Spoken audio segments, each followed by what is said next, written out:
scene by hitting the add button for scenes. We can also do that by right click and then left click on add. And we're going to call this complete tutorial scene. So for this complete tutorial scene, let's get started by adding in an image. It's something really simple. So I'm going to add in an image here. So you can see that you can create new or add existing. This is pretty consistent across all the different sources you may want to add in. Because if you have a source in another scene, it's easy to incorporate them into your new scene by just adding the source that exists in another scene. But for right now, we don't have any, so I'm going to just call this a new image, test image, and you can locate an image file from your computer. So for me, I'm just going to go over to this list of logos I have, and let's choose the OBS logo. So when we pop that in, you'll see that it shows the bounds of that image with the red lines. We can left click on any of these bounds and stretch it if we wish. And if you hold shift down while you're clicking on one of the stretching points, you can actually stretch the X and Y axes without them being in equal ratio. Without that, they will always stretch at the normal ratio for the image. If you hold Alt down while you click on one side, you can actually drag one side in if you want to hide part of that image. So when you don't have the entire image showing, it'll turn into a green line representing that you've actually cropped part of that side off, and you can crop as many sides as you want individually if for some reason you only want to show part of your image on screen. And of course you can drag it right back out if you want to undo the cropping. So with this properties for test image window, I'm just going to hit OK, and we can just position this wherever we want.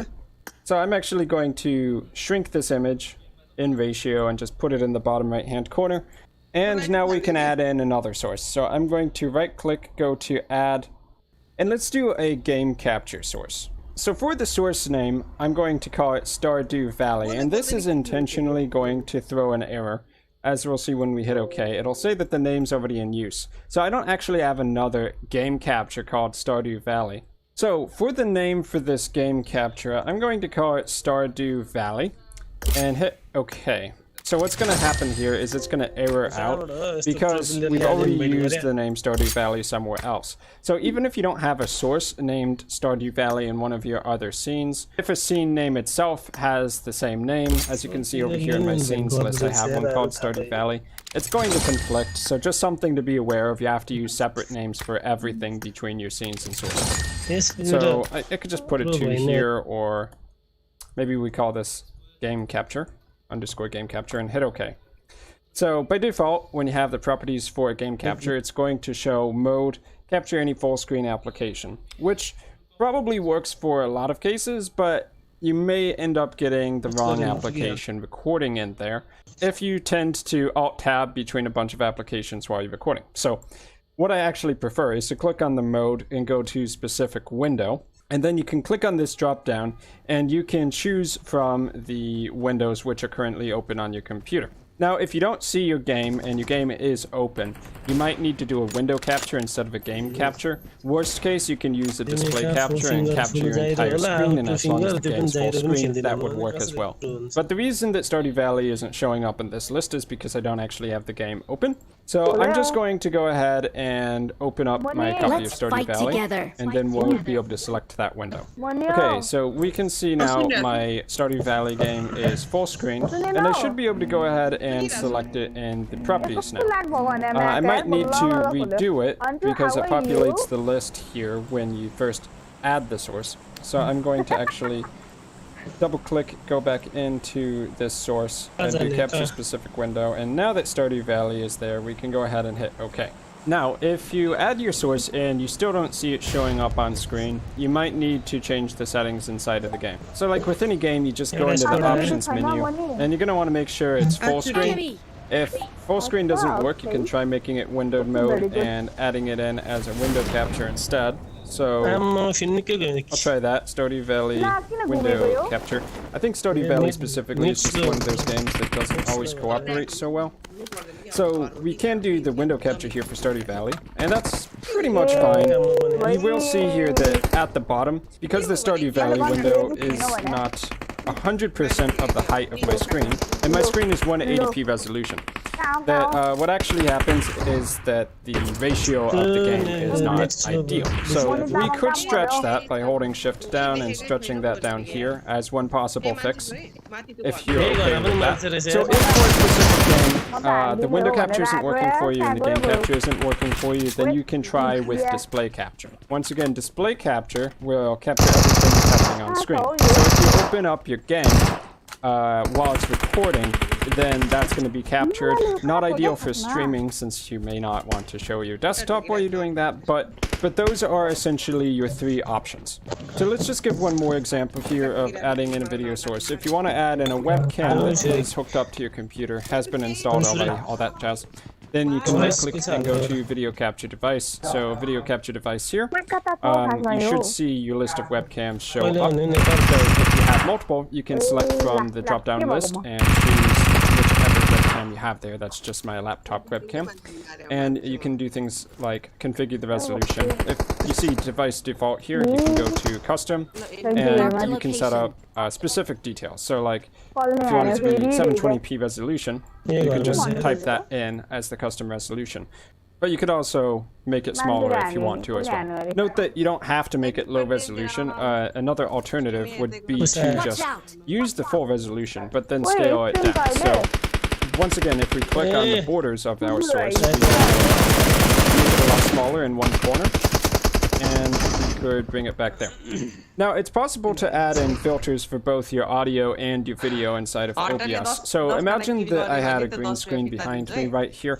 We could right-click on our video capture device, go to filters, and then we'd be able to add an effect filter here. So for instance, if you want to remove a green screen, then I believe what you want here is chroma key. So chroma key allows you to select a color, generally green, from your background and filter that out. So I'm going to try to select the gray of this screen. So I'm going to use pick screen color here. Click on that, hit OK. And as you can see, it filtered everything out because gray is not a good color to use for that. So I'll turn down the similarity. Let's see, the color scale reduction.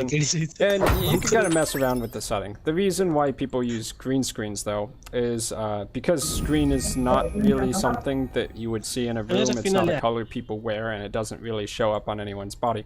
So it's a good color to filter out in the background when you want there to be some image or a game behind you, rather than them just seeing your room. So yeah, anyway, not really going to get into it in too much detail right there, but that would be the general idea of how you do that. And as you can see, there's other effects you can play around with here as well. Color key is basically the same as chroma key, so if you don't have good experiences with chroma key, but you're trying to filter out that background, you could give color key a shot.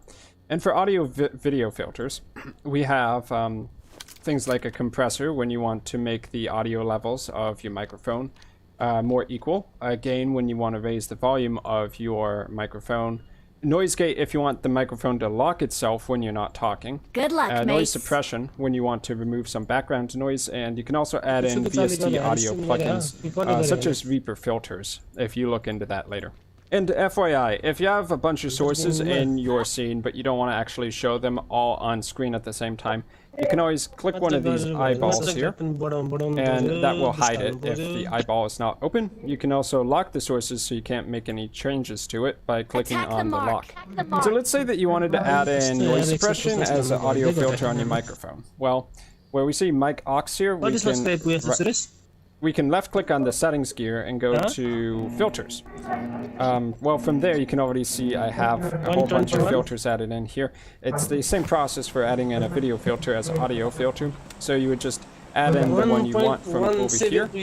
You can see that I have Reaper plugins installed on my computer. I'm not currently using that, but if you want to take a look at my current settings, I have the compressor added in with defaults. I believe the noise gate also with defaults. Raising and lowering the open and close threshold will control when the microphone shuts off and when it opens up again. And then noise suppression, I usually put that at -60 dB to filter out as much background noise as I can. So it can be a good idea to play around with those, particularly if your environment is a little noisy or your microphone levels are a bit inconsistent. Okay, so let's talk about how you can set up a streaming alert system in OBS. So Twitch alerts is a really common way to do that. So I'm going to go over to Twitch alerts. So the link I'm going to want to go to here is streamlabs.com/dashboard. Okay, so with this site, we're going to want to add a widget to our video stream. So let's start with something really simple and do an alert box. So with the alert box, you can have events show up on screen like when someone donates to your Twitch stream. So you can of course customize exactly how it's going to look by going down here and changing your settings around. What we're really adding to OBS is a browser source, which is a URL that's going to contain these settings. So here I have Mordekaiser from League of Legends, and you can have animated GIFs play whenever someone does something like follows or donates.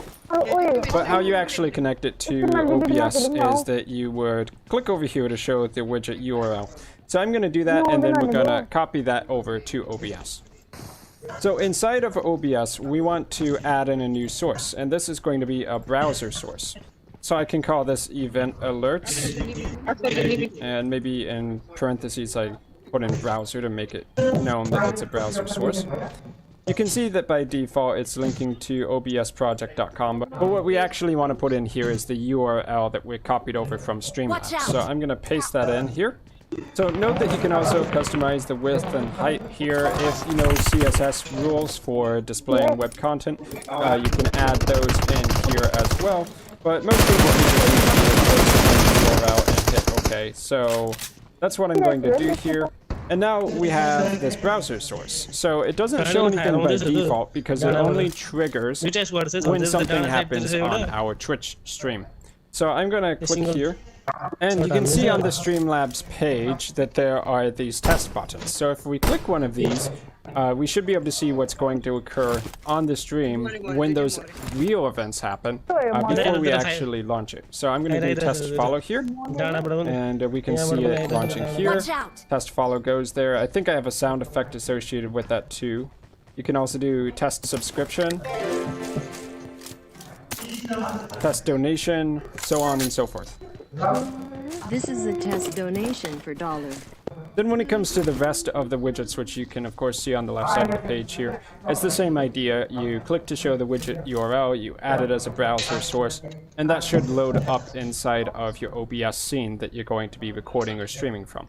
So let's talk about settings in OBS and how you can set things up in order to stream. So we're going to go to the file menu. Or actually, before we go to the file menu, let's create a new profile. So a profile is going to be a specific loadout of settings that we have over in the file settings menu that we can use to record or stream whatever we want with OBS.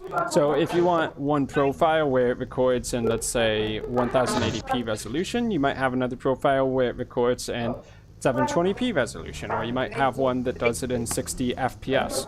So if you want to distinguish those, then you can create new profiles here. You can also duplicate old ones if you want it to be exactly the same, but you only want to change one setting. But because I kind of want to go through the settings with you, let's just start a new profile. So this is going to be the complete tutorial profile. And I'll hit enter there. You can see that it's selected by default. And now we can go over to file settings. So if you ever wanted to change OBS to have a dark or a light theme, here is where you will do that. I pretty much always use the dark theme because it's easier on my eyes. The stream tab is where you can add in your stream key. We'll talk about getting that in a minute. In output, you can have simple video mode output or advanced output. So we can use one here from speedtest.net. That one is pretty solid. So we'll just go here, click on the go button, and it's going to connect our computer to a server and see how fast the connection goes.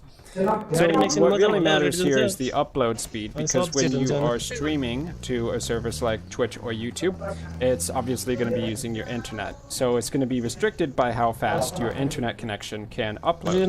Now I'm doing this behind a VPN, so at the moment the speeds are going to be really, really slow. Okay, so in this hypothetical example, I have an upload max bit rate of 7.82 megabits per second. If you check the YouTube documentation for recommended upload encoding settings, you can get a good idea of where your bitrate should be at for your videos if you want them to look good. Because if you have a very high resolution for your video, but you have a low bitrate, it may start to look choppy. Now, generally, I would also say that you shouldn't set the bitrate to your absolute maximum for your internet. Because if you do that and the internet ever dips, you may run into some issues, so it might be more consistent to set it at about 70 or 80% of this value. So instead of setting it at 8 megabits per second, I might set it at 6. So we can see over here for this recommended bitrate for standard uploads that it will say for 30 FPS, you can see the frame rate up here, and 180p, it recommends having at least 8 megabits per second.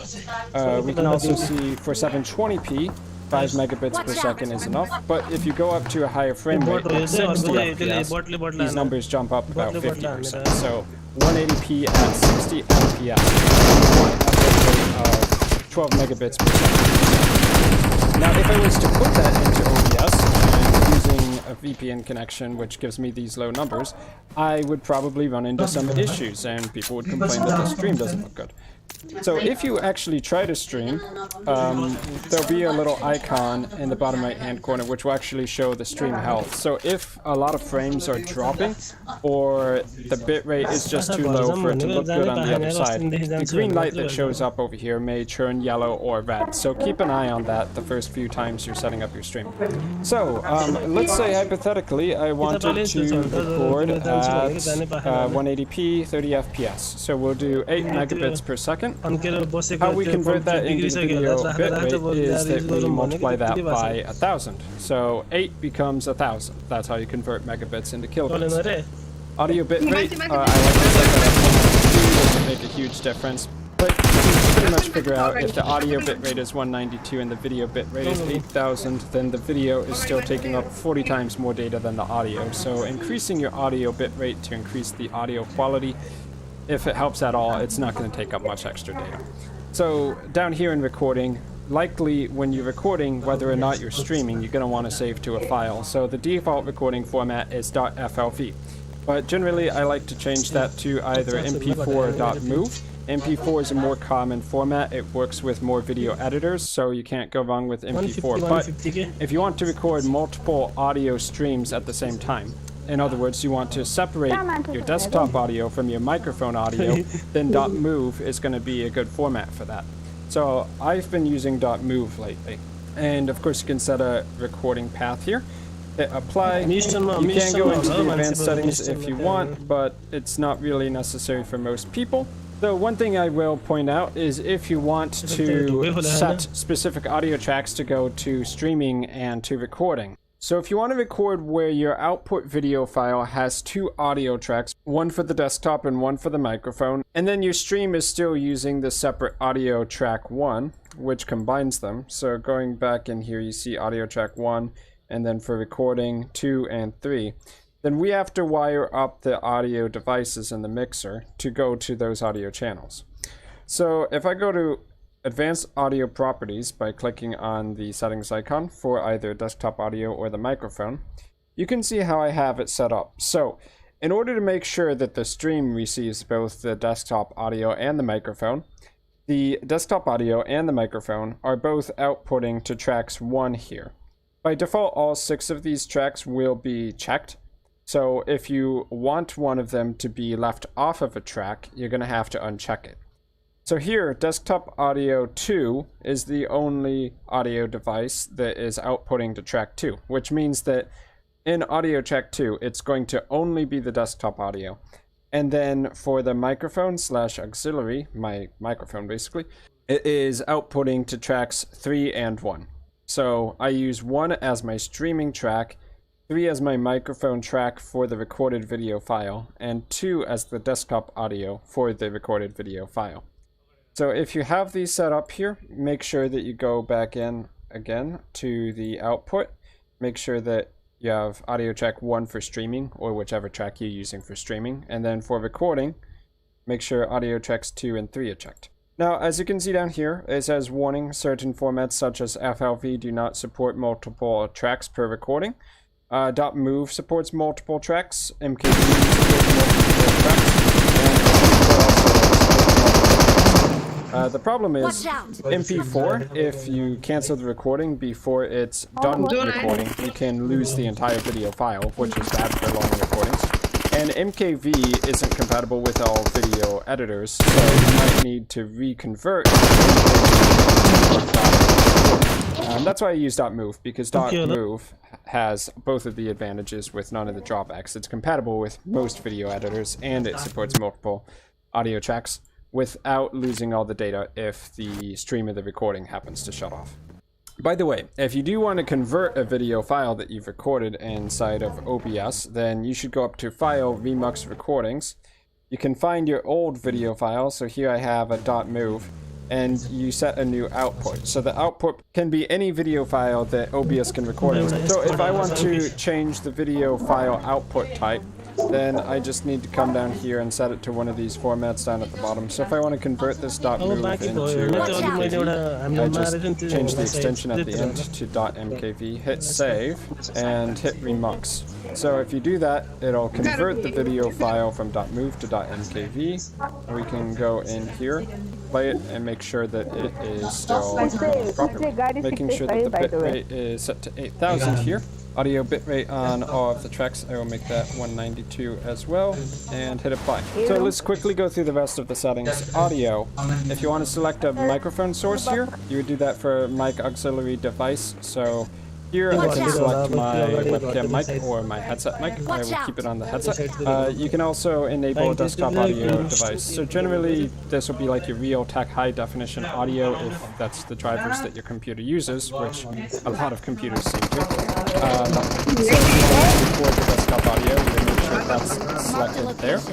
If not, you can leave it as disabled. You can change the audio channels from stereo to 7.1.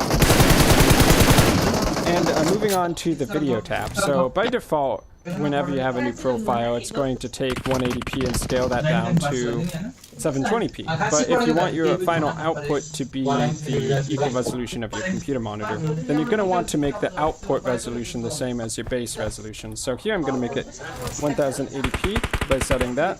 You can also change your FPS value to 60 or 48 or whatever if you want here. But remember, the more FPS you are recording in, the higher your streaming bitrate needs to be. Likewise, that also applies to recording to a video file, because if you're recording to a file, it still needs to look good. You gotta give it enough bitrate so that it will look good. Also has 30 since that's what we're going with. There's hotkeys here. So sometimes I like to set hotkeys for starting and stopping a recording. You can do something like Control Alt R if you want, and you can make it the same hotkey for both of them. That way you can always start and stop by hitting Control Alt R. Just an example, you can also set the same thing up for streaming. Push to talk keys for your microphone may also be a useful option, but I generally prefer to use the noise gates, which I showed you earlier on, as a audio filter to basically automatically have that function. Everything in the advanced tab we can pretty much leave alone, so I'm going to hit apply and hit OK. So before I show you how to stream, let's show you just how to record to a basic video file. Of course, in the settings, we have the output for recording set to C drive/users/Chris/videos. When we hit start recording, it's going to start recording whatever is in this scene to a video file. So nothing's really happening here. And I'm going to hit stop recording in order to stop that recording.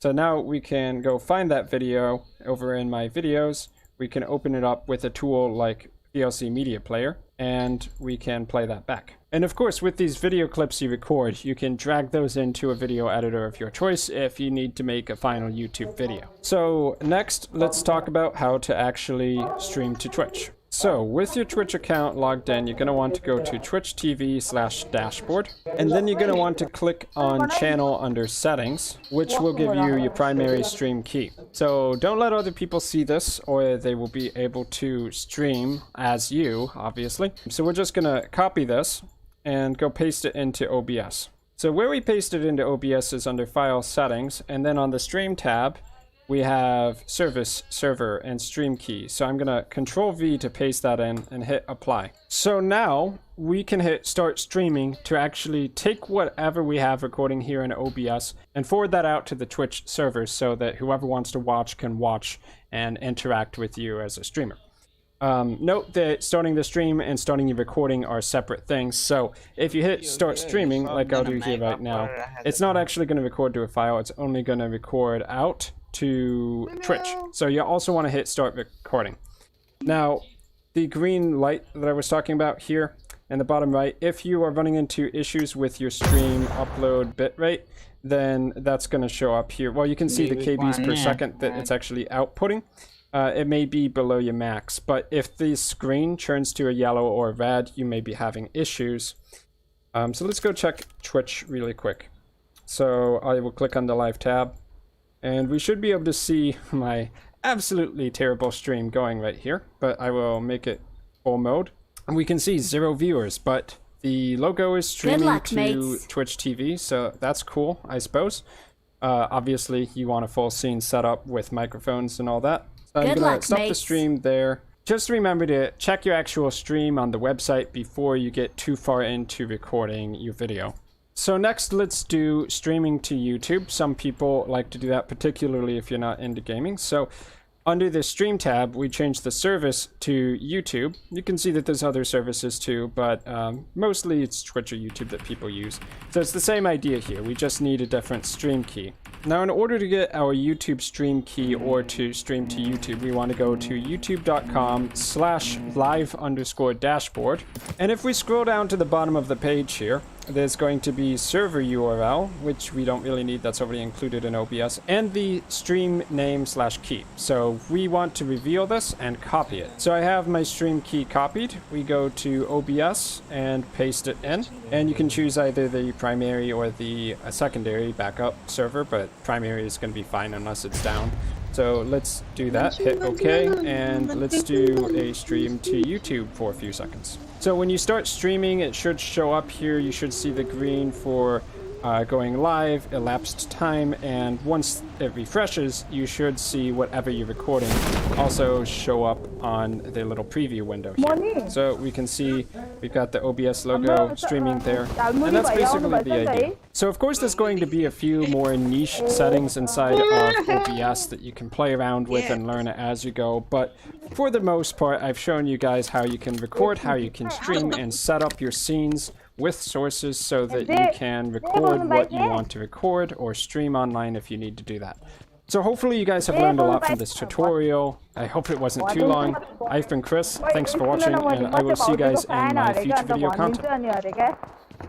Video is the most powerful communication tool available today, and capturing high-quality video has never been easier.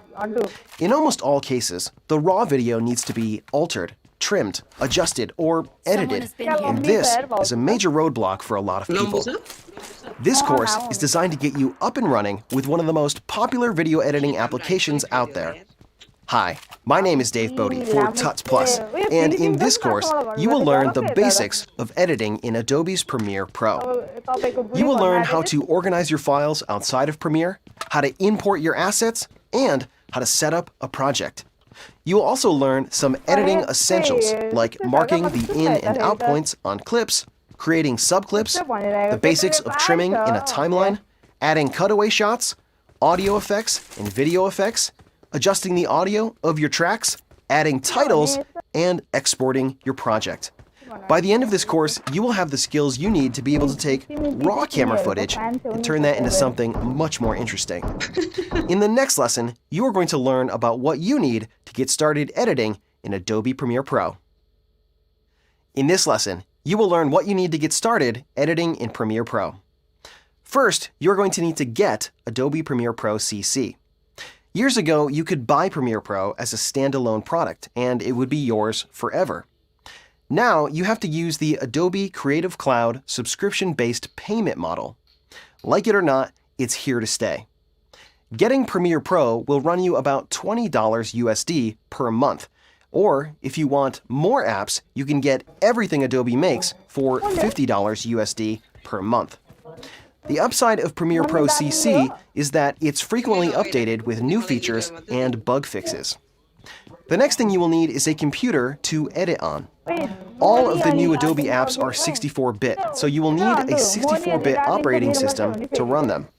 On PC, that means Windows 7 with Service Pack 1 64-bit or Windows 8 64-bit. On Mac, you need OS X 10.8, 10.9, or 10.10. For hardware, you're going to need a little bit of horsepower.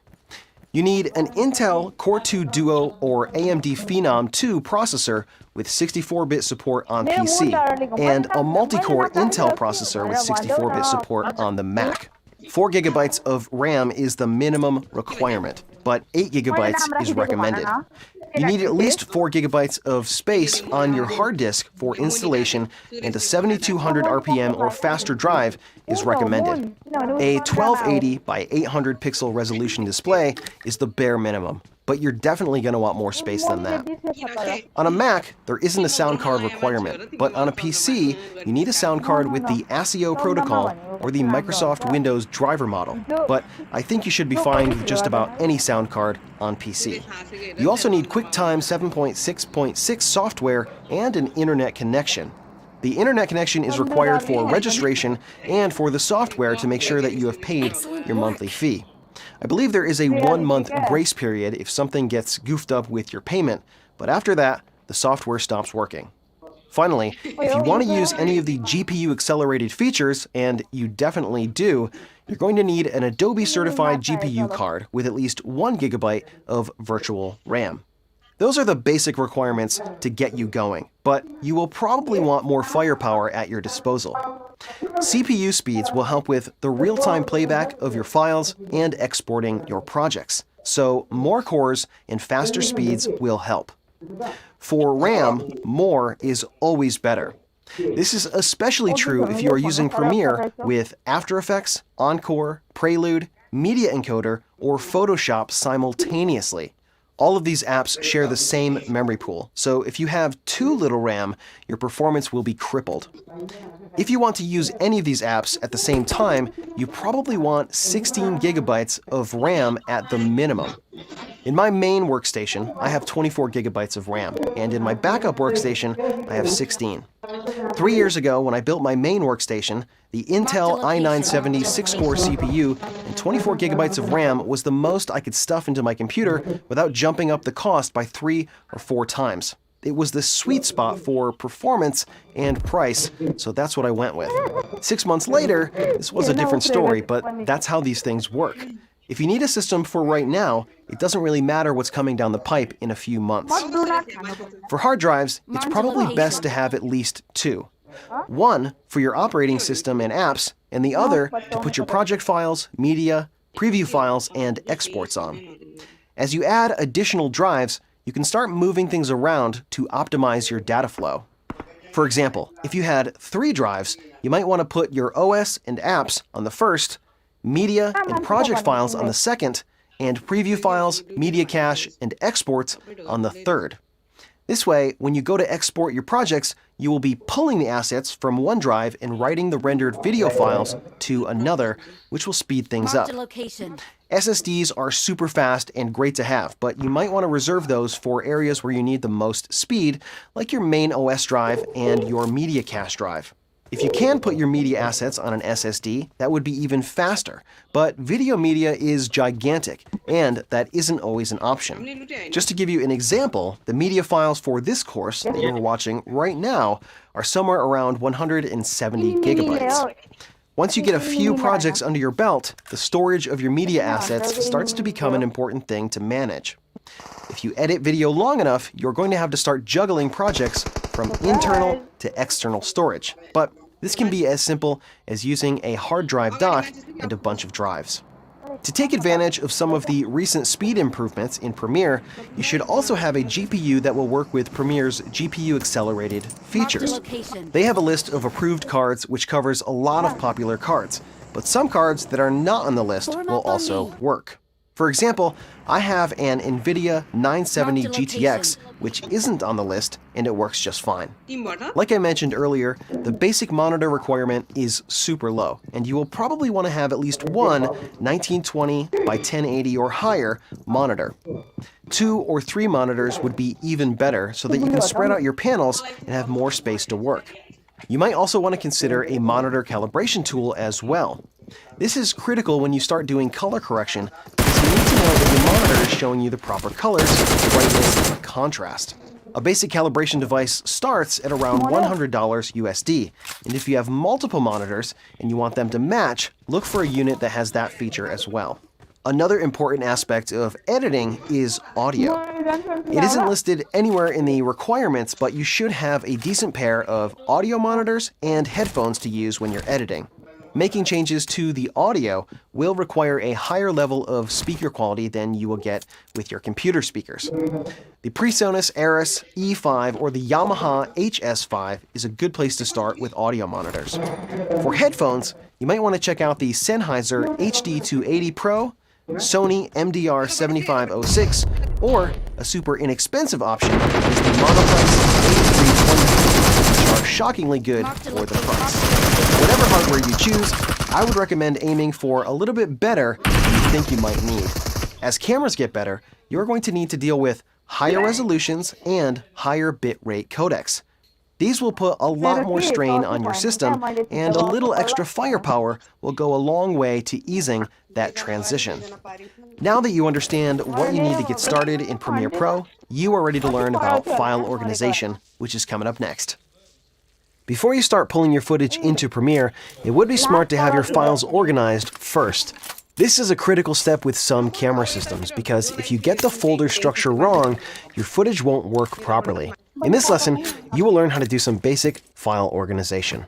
You're looking at a folder that contains assets for an instructional course that I'm putting together on how to shoot and produce an instructional video. And I wanted to show you this to just give you a general idea of what you might want to think about when you're organizing your files.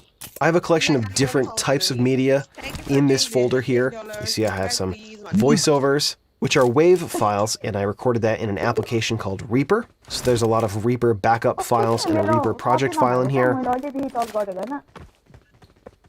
I did some screen recordings, and so I have those uncompressed AVI files in a folder. I had some test photos that I shot.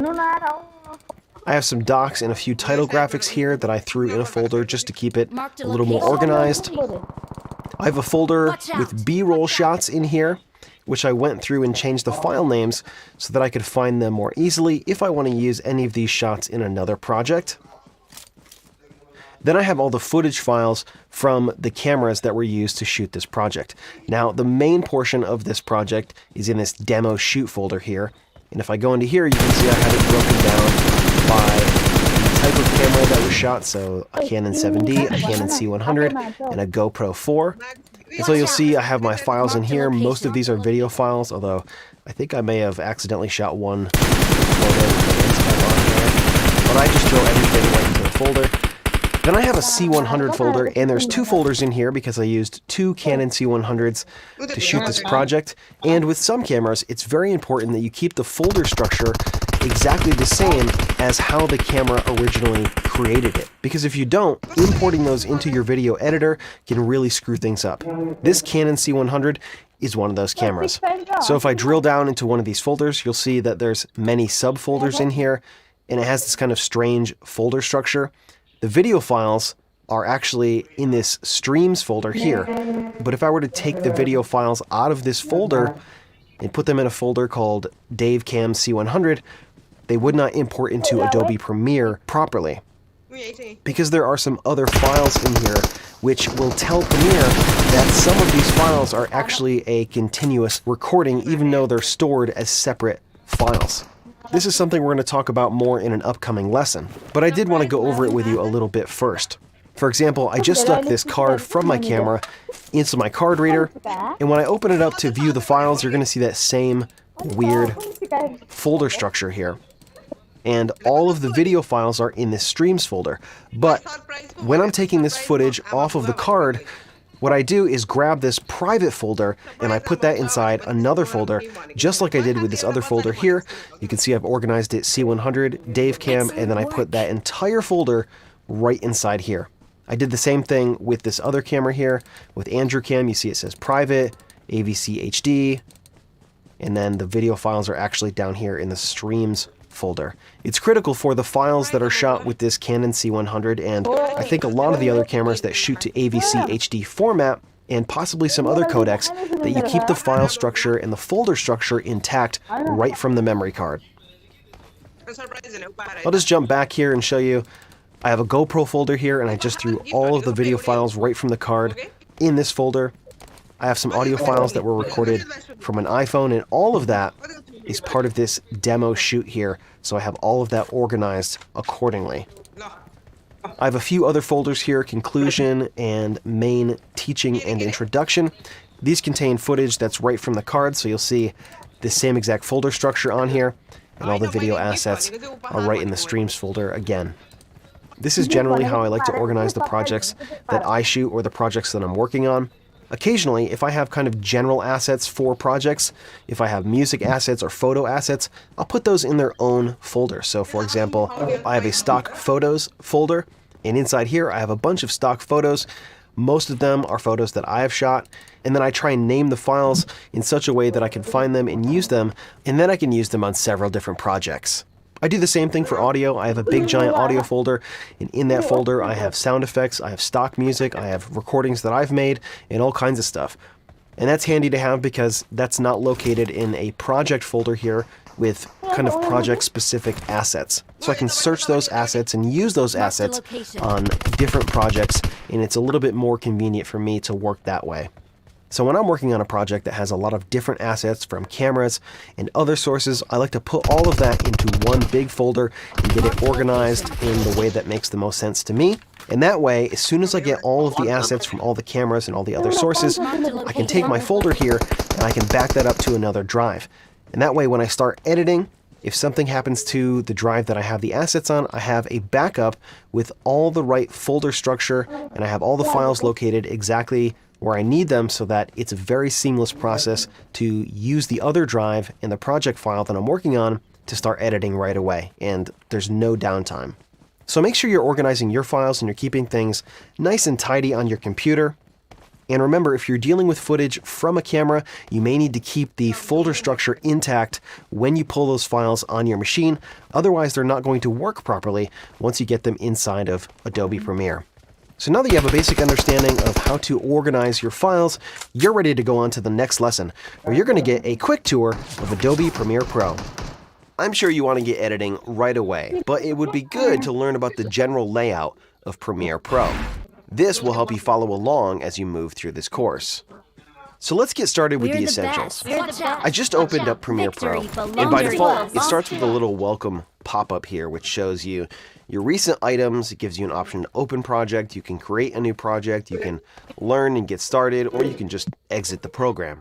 You also have a little tick box here to show the welcome at startup, and you can turn that off if you want. I want to go over some of the interface elements with you, and to do that, you're going to need to open up the same project that I'm using, and that's called Introduction to Video Editing in Adobe Premiere CC Quick Tour. I have it listed right here in my recent items because I've already had this project open, but for you, you're probably going to have to choose Open and then navigate to wherever you have it located. So when you open up your project in Premiere Pro, it should look something like this. And if it doesn't, come up here to Window, Workspace, choose Editing, and then go to Window, Workspace, Reset Current Workspace. And what this will do is it'll reset the position of all the panels and all the windows so that it looks just like this. First, let's go over the menu. You see we have File, Edit, Clip, Sequence, Marker, Title, Window, and Help. A lot of these menu items and features in the menu are redundant and can be performed by pressing a button in Premiere's interface, using a keyboard shortcut, or with a different context menu in one of the panels.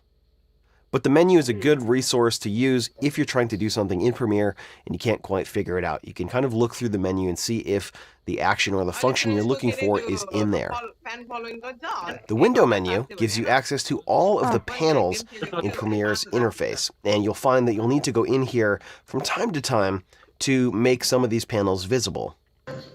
Now there's one thing specifically I wanted to draw your attention to in the menu, and that's under Edit, Preferences, Autosave. This Preferences dialog contains all of the main preferences in Premiere that you may want to set. You have general, appearance, audio, audio hardware, but really important, I think, is the autosave. Autosave, I think, is a really important preference to check on, and you can see that it's checked on right here, so that in case anything happens with your project, you won't lose your work. You can see I have it checked on right here. I have it set to automatically save every 5 minutes, and maximum project versions is set to 10. There's also an option to save backup project to Creative Cloud if you are a Creative Cloud user. There may be a few more preferences that we check back with later in this course, but autosave is the only one that I'm really concerned with right now. You can see the main interface here is broken up into panels. And panels are organized in the main application window in an arrangement called a workspace, which you saw in the beginning of this lesson where I came in and I made sure it was set to editing, and then I reset the current workspace. There are a few preset workspaces, which is basically an arrangement of these windows. There's assembly, audio, color correction. I created these two, dual monitor and edit with reference monitor. And once you arrange the windows how you like, if you want to save that, it's pretty easy to do. You just select new workspace and then you name it, and then it'll be available to you right up here anytime you want to use that particular workspace. I have one that's specifically set for using dual monitors, and what that does is it takes some of the windows and it pushes those out to a second monitor so I can maximize my workspace. Now, like I mentioned, the workspace is customizable, so these panels are all repositionable, and the other panels will resize to fit the workspace. You can see we can make any of these bigger or smaller just by grabbing and dragging in between the panels. You can also take the panels and move them around. So if I click up here and drag, and I pull this over here, you can see I'm getting these little purple indicators here. And that's letting me know that I can dock this window in all of these locations. So if I put the window over here, now this big frame up here contains a bunch of tabs, and the program monitor, which is the panel that I just moved, is now sharing this frame with metadata, audio clip mixer, effect controls, and the source monitor. I can also dock it to the side. You can see there's little trapezoids here. And what that will do is kind of split the frame into two. So now I have a frame over here, or I can pull things in. I can create tabs over here. Or I can dock this wherever I would like. You can also take and just drag outside the application window, just like I just did there. It just went off the screen a little bit. But that will make a new window for you as well. So if you are using dual monitors, or even triple monitors or quadruple monitors, you can drag these panels and then you can pull in other panels and create your own workspace to fill up all your monitor space. I'll just reset this here. And again, if I really screwed this up, you know, and I really messed up the look of this and I wanted to get back to that default, super easy. I just reset the current workspace and it goes right back to this default. Now, like I mentioned before, there are context menus in each one of these panels. Each panel will have a little menu here for closing the panel group, and so on. But if you right-click in the panel, it'll bring up a menu with all kinds of different features. Additionally, there's also a little wrench icon here, which also has menu items as well. Now, as you see as I click around the interface, the panel that I'm currently selecting is highlighted blue. And this is important because some of the menu items up here are not available if you have the wrong panel selected. You see, I don't have anything available in the clip menu here because I don't have a clip selected. I'm currently selected on this tools panel here, and so I don't have any of these menu items. So it is important that you select the right window and also you have the right item selected. So even if I'm in the timeline panel here, if I don't have a clip selected, I still don't have any options here in the clip menu. I do have options here when I'm in the sequence window, but if I'm over here in the info window, I can't access my sequence settings because I don't have a sequence selected. As soon as I select something like the program monitor, now the program monitor is displaying the current sequence that I'm working on, and now I can go in and find my sequence settings. So let's go over some of the panels that you're going to be using the most. The program monitor is a panel that plays back the sequence of clips that you are assembling. So basically, the program monitor is the display of your timeline panel or the sequence that you are currently working on. Down here, this is the timeline panel, and this is where you work on your sequences. This panel right here is called the source monitor, and this plays back individual clips. You can use the source monitor to prepare your clips before you add them to your sequence in the timeline window here. Down here, let me make a little bit of space. This is the project panel. You can see it says right here, project, and then it gives you the name of this project. The project panel contains all of the assets you're going to use for your project, and it's where you can organize those assets so that they are easy to find. Way over here is the audio level meter panel, and this duplicates the display of the audio track mixer's master meters. That was a lot of words right there. So basically this is an audio meter, and if I play this clip here, because we're making larger cookies, you'll want to take the low and slow approach. This is not showing me the meter of this track, it's showing me the master meter. Now another panel that you're going to use quite often is right up here, and that's the effects controls panel. Right now you don't see anything in here until I select a clip. And now you can see I have some parameters here that I can adjust. Now I haven't added any effects on this clip, but there are a few default parameters here. If I add an effect to this from the effects panel, you will see the effects listed here, and you can change the parameters of those effects. And if I did want to add an effect to this, what I would do is come down to this frame right here, and you see I have this little scroll bar right at the top there because this frame isn't big enough to display all of these panels or all of these tabs. And if I click right here, you will see the effects panel. Now the effects panel contains all of the audio and video effects. It's where you'll find all of the basic native effects that ship with Premiere Pro, and there are quite a few. And it's also where you'll find any third-party effects which you may buy for Premiere Pro. Now let me go over some of the other panels here that are brought up by default. You have your media browser panel here, and this is a way that you can navigate your computer file system and pull in and import your clips and other assets into Premiere. This is going to become important in an upcoming lesson when we look at specific file types for certain camera systems. You have your info panel here. If you click on this clip, you can see some info listed about this clip. There's a marker. Drop a marker in here. I can add some notes about this marker right here. And then there's the history panel, and this shows you what you've done so far in the project. If I jump up to this frame up here, you have an audio clip mixer, and this is a way that you can change audio levels for individual clips. And then there's the metadata panel up here, which you can see all the metadata listed for this clip. There's certainly a lot more to know about these interfaces and menus, but this is the basic information that you need to know in order to move on with this course. In the next chapter of the course, you're going to learn about setting up a project, and that's going to start with importing assets. So check that out coming up next. The first step in editing is getting your footage and other assets imported into Premiere. In this video, you will learn a few ways to get it done. So let's start by going up to File, New, Project, so we can start fresh. And we'll call this Cheryl Cookie Instructional. Now, when you are creating a new project, you will see you'll have a lot of options here, location where you want this project to be saved, and this is just the project file, not the assets that you are going to import into your project. These other options you can pretty much leave at their defaults, and then press OK.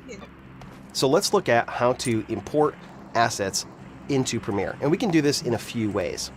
If we jump over to the project panel here, you can see that it says Import Media to Start, and if you double click right in here, it brings up a window here, and then I can navigate to where I have the assets for this particular project located. And for you, you're going to be looking for a downloaded folder called Cheryl Cookie Instructional Assets. For me, that's located on my X drive under a folder called Cheryl Cookie Instructional, and then here I have my Cheryl Cookie Instructional Assets. If I go into this folder, I have two subfolders. One is called Wide, and here I have a collection of the wide shots that we're going to be working on. And then I have another folder called Cutaway, which has the collection of the cutaway shots that we'll be using as well. So I can select individual files to import. I can select a single file here. I can lasso several files. And I can also import a folder. You can see there's an import folder option right down here. So I can actually back up and choose this folder, which contains the two subfolders in it, and then import this folder into Premiere. And now I have a representation of that same file structure in Premiere, which is a really handy way to go about importing your assets. Now I don't have to do as much organization inside of Premiere. And you can see if I drill down in these folders, I have all the files that I need, exactly how I organize them. Now, additionally, you can also just drag files right into Premiere. So if I wanted to grab an additional file, I could do that. I could search for a file here. I'm going to look for an arrow graphic that I created, and I could take that and just drag that right into Premiere. And if I jump back to Premiere, because this is a Photoshop file, it's going to ask me if I want to import this merging all the layers together, or I have some other options here. I'm just going to choose Merge Layers. And now I have that asset in here as well. So you can drag items into the project panel. You can also drag items into a sequence once you've created one. So this way of importing files works well for a lot of different files, for graphics, for audio, for some video clips if they're shorter. For some camera systems though, particularly cameras that shoot in an AV-HD format, they store the files in a file structure, which we looked at in a previous lesson. In importing those raw files will not get you the result that you're looking for. So let me show you an example of what I'm talking about.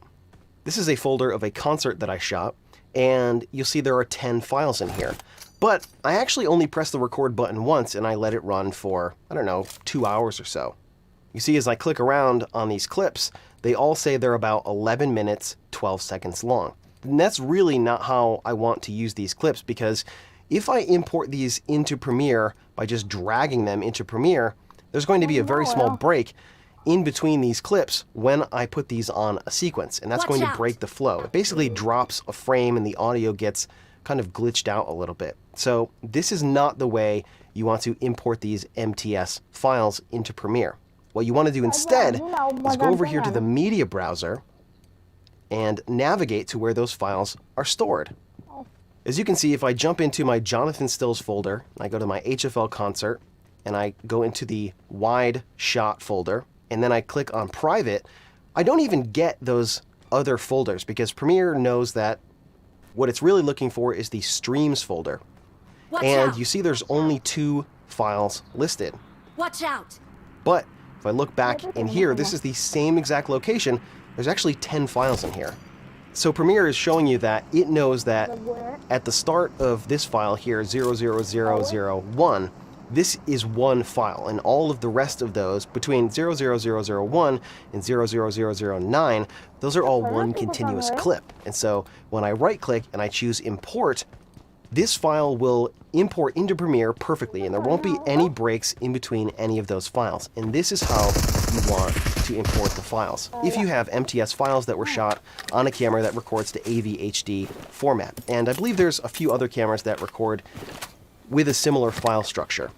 When I'm working with footage from one of these cameras that stores the file in this particular file structure that I need to leave intact, the way to do that is you go into the media browser in Premiere, you navigate to the files, and then you can select the files, you right click, and then you can choose import. If I just import this one file in here, it will show up as one clip, and you can see the media duration is 1 hour, 39 minutes, 20 seconds, and 0 frames. And that's exactly what you want. Now, other files that have come from a DSLR or other camera systems that shoot to different file types, You can pretty much just organize those files however you like and then import them into Premiere. But again, cameras that shoot to AV HD format that store the files in that particular file structure need to be imported this way into Premiere. Otherwise, you're going to have just a whole bunch of headaches. Now, because importing files has to do with where files are located and getting them inside of Premiere, I wanted to touch on one other point really quick, and that is what happens if you have a project and you've saved it and then you move the files to a different location. Well, thankfully, Premiere is pretty darn smart. And if I save this file, and then I close Premiere, and then what I'm going to do is I'm going to navigate back to my folder here. I'm going to go into the Cheryl Cookie Instructional Assets, and I'll just take one of those files and I will cut, and then I'll paste it somewhere else. So I'm going to go back and I'll just paste it in here. So this is just going to represent what happens if you move some of your files. If I open Premiere back up and I open that last project, Premiere is going to start loading those assets, and it's going to come up and say, hey, one or more of your files is not where it was before. And it brings up this link media dialog box, and it says missing media for these clips. And we see the clip name and the file name, because those are separate, which we'll look at later, and the file path where it was looking for it. You see that? X Drive, X Video Projects, Cheryl Cookie Instructional Assets, and it was in the wide folder. So I can just tell it that this file is offline, I can cancel, or what you probably want to do is locate. And locate brings up another window here where you can search for the file, or if you know where you moved it, you can just tell Premiere, look in this file. Now to make it easier, there's an option right down here to display only exact name matches. And this means that it won't show you any other files except for files that have the exact same name as the file that Premiere is currently looking for. So if I check that box, then I can just jump to the folder where I know that the new file is, and it's right here, and it's displaying that. Then I select that, and I choose OK. And now when I open up my project, that file is going to be in here, and everything's going to be all set. Now, let's say you moved a whole bunch of files. Well, Premiere is smart enough to know that when it finds one file in that folder, and it sees all the other files associated with that project, it will link them automatically, so you do not have to do this to every file. If you point it to the location where just one of those files is, Premiere will find all of those other files, and it will relink everything so your project works correctly. It's a fantastic feature, and I use it all the time when I have to kind of reorganize things or add or move files to another drive. It does not ruin your project, and it's very easy to get things up and running again when you move around your files. You do need to be careful when you're moving around video files that need to remain in that particular folder structure, like those MTS files. So that probably means that you have to take the files and the folder structure exactly how it came off the camera, and then move that entire folder structure, or whatever the top folder is, and then move that somewhere else. That will work. But for example, if you move those .mts files out of that last folder, out of the streams folder, and you move those somewhere else, Premiere's going to have a really difficult time figuring that out. It probably won't work correctly. So make sure you keep those files in that folder structure and move the top level folder when you're moving those around. In the next lesson, you're going to learn how to do some basic organization inside of Premiere to keep your projects running smoothly. So check that out coming up next. Organizing your files outside of Premiere is smart, but keeping things organized inside of Premiere is critical. In this lesson, you will learn how to organize your files inside of Premiere. So organizing your assets and your files inside of Premiere is pretty simple, and you can choose how much organization you want to use depending on the complexity of your project. If you have a project that only has 3 or 4 assets, you may not need to make a whole bunch of folders and change label colors and rename your clips. But as your projects become more complicated, it's going to really help to keep things organized. One of the easiest ways to keep your project organized is to use bins. Now, bins are basically video editing jargon for folders. You see, they even look like a folder icon. And this is going to be very similar to how you keep your folders organized, or how I hope you keep your folders organized outside of Premiere. You can see that when I imported these files right here, Premiere preserved the folder structure for me, and these files are organized exactly like I had them organized outside of Premiere, which is very handy. When you're importing things from the media browser, that doesn't always happen. If you have to go in and grab those MTS files like we talked about, they are not going to come in that folder structure. They're just going to be imported into the project panel as files. Now, if you have a particular folder selected, Watch out! if I create a new folder here and I call this C100, and I go to the media browser, and I select a folder that has some footage from my Canon C100. So I go in here, C100, there's that private folder. If I double click on that, I can see some MTS files. So if I just import one, because I had the C100 folder selected, it's going to put this MTS file in that C100 folder.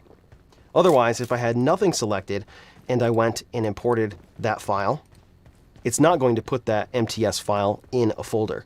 Now this can get very confusing when you have multiple shots from multiple cameras and you have the same exact file names. So if I was shooting with two Canon C100s, they would both have the first files listed as 00000.mts, and that could get very confusing. So making folders and putting those files into folders is a very easy way to keep your projects organized. I'm just going to undo that last import, because I don't need two versions of that file in there. Oftentimes, if I have more than one folder with video assets in them, I will create another folder called something like footage, and then I'll take these folders and put them inside the footage folder. And that way, when I collapse everything down, it's much neater and it's much tidier, and everything is nice and organized. I also like to create folders for other types of media. So another way you can create a folder is to just drag the files right onto the new bin button.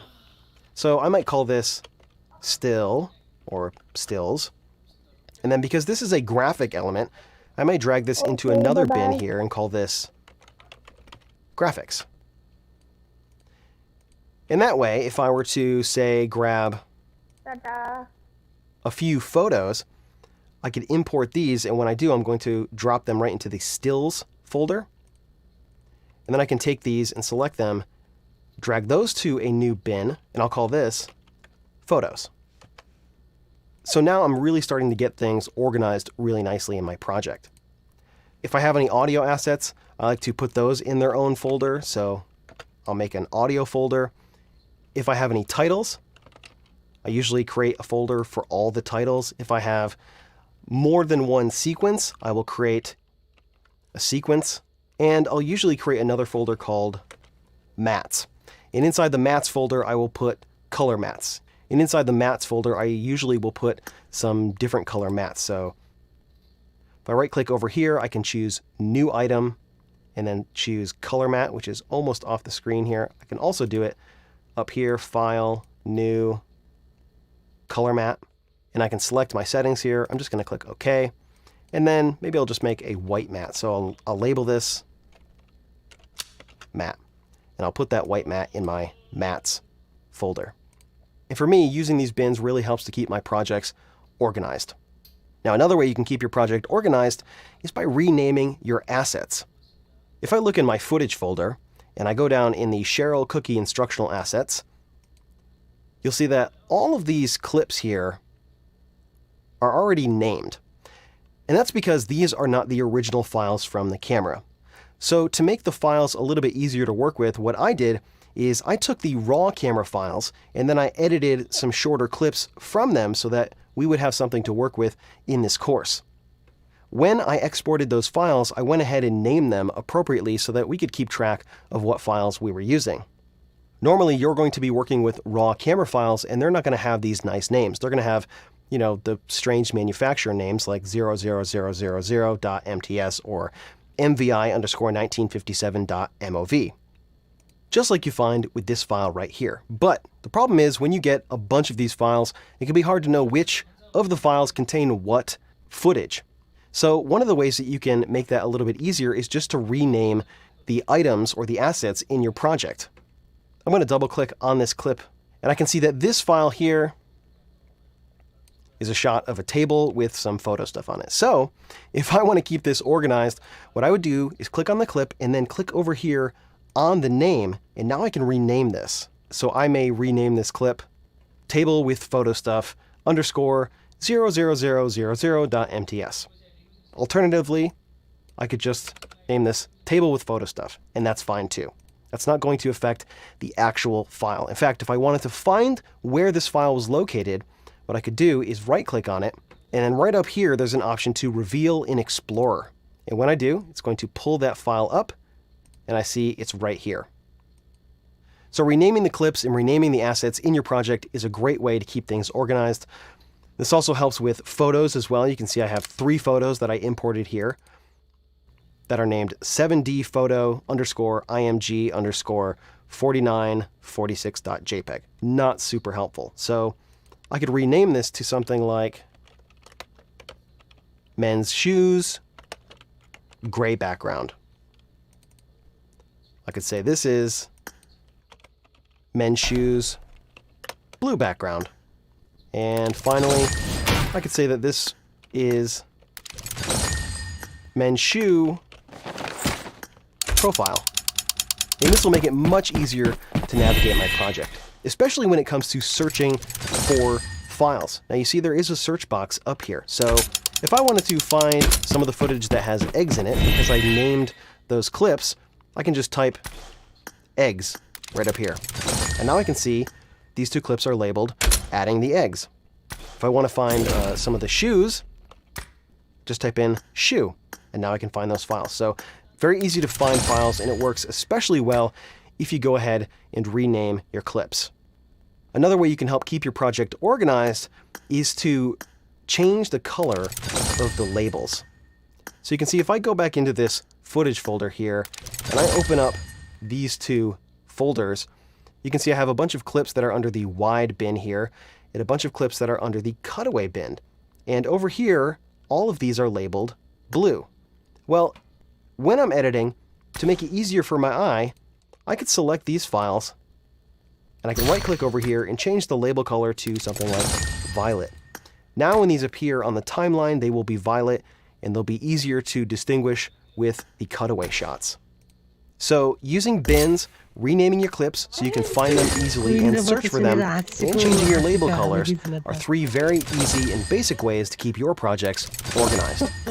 In the next lesson, you're going to learn how to create a sequence and add your assets. In this lesson, you will learn how to create a sequence and add your assets.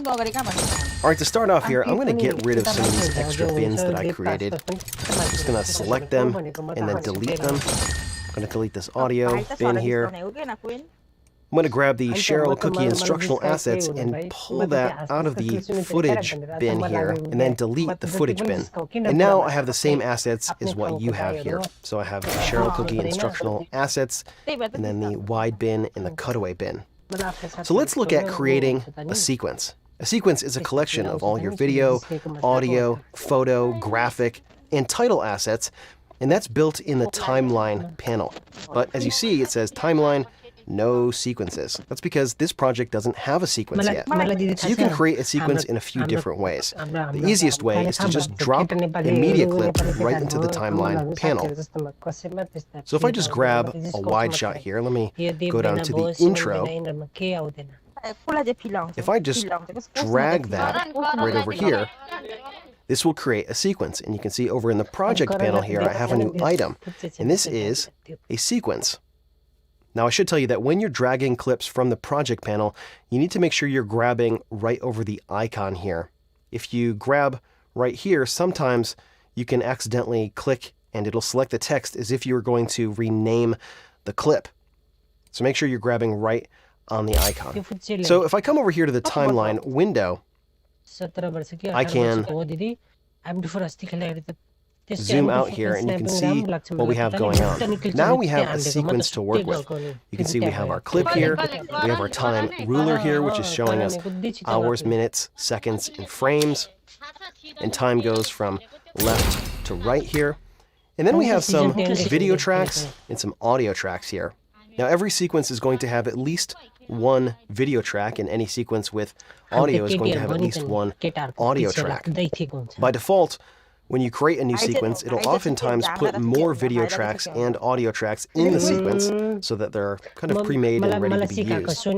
But dragging clips over to the timeline window is not the only way you can make a sequence. You can also take any one of these clips. Let me grab a different one so we have a different name. So I'm going to grab this, bring it right over here to the new item button, and you can see I have a new sequence. You can also right-click in the blank space here and choose New Item, Sequence, and this will bring up the New Sequence window. Let me just cancel out of this, because you can also do that right down here, New Item, Sequence. I'm going to cancel, and you can also do that up here, File, New, where is it? Sequence, which has also got the keyboard shortcut Control N. And you can see in this window here, we have a number of different presets. So I could select this preset here, and you can see in this description panel over here, it tells me I'm going to have 3 video tracks, and I'm going to have several audio tracks. It says 3 standard audio tracks, and then it's going to give me 3 5.1 audio tracks. It's not really something that I'm super interested in having.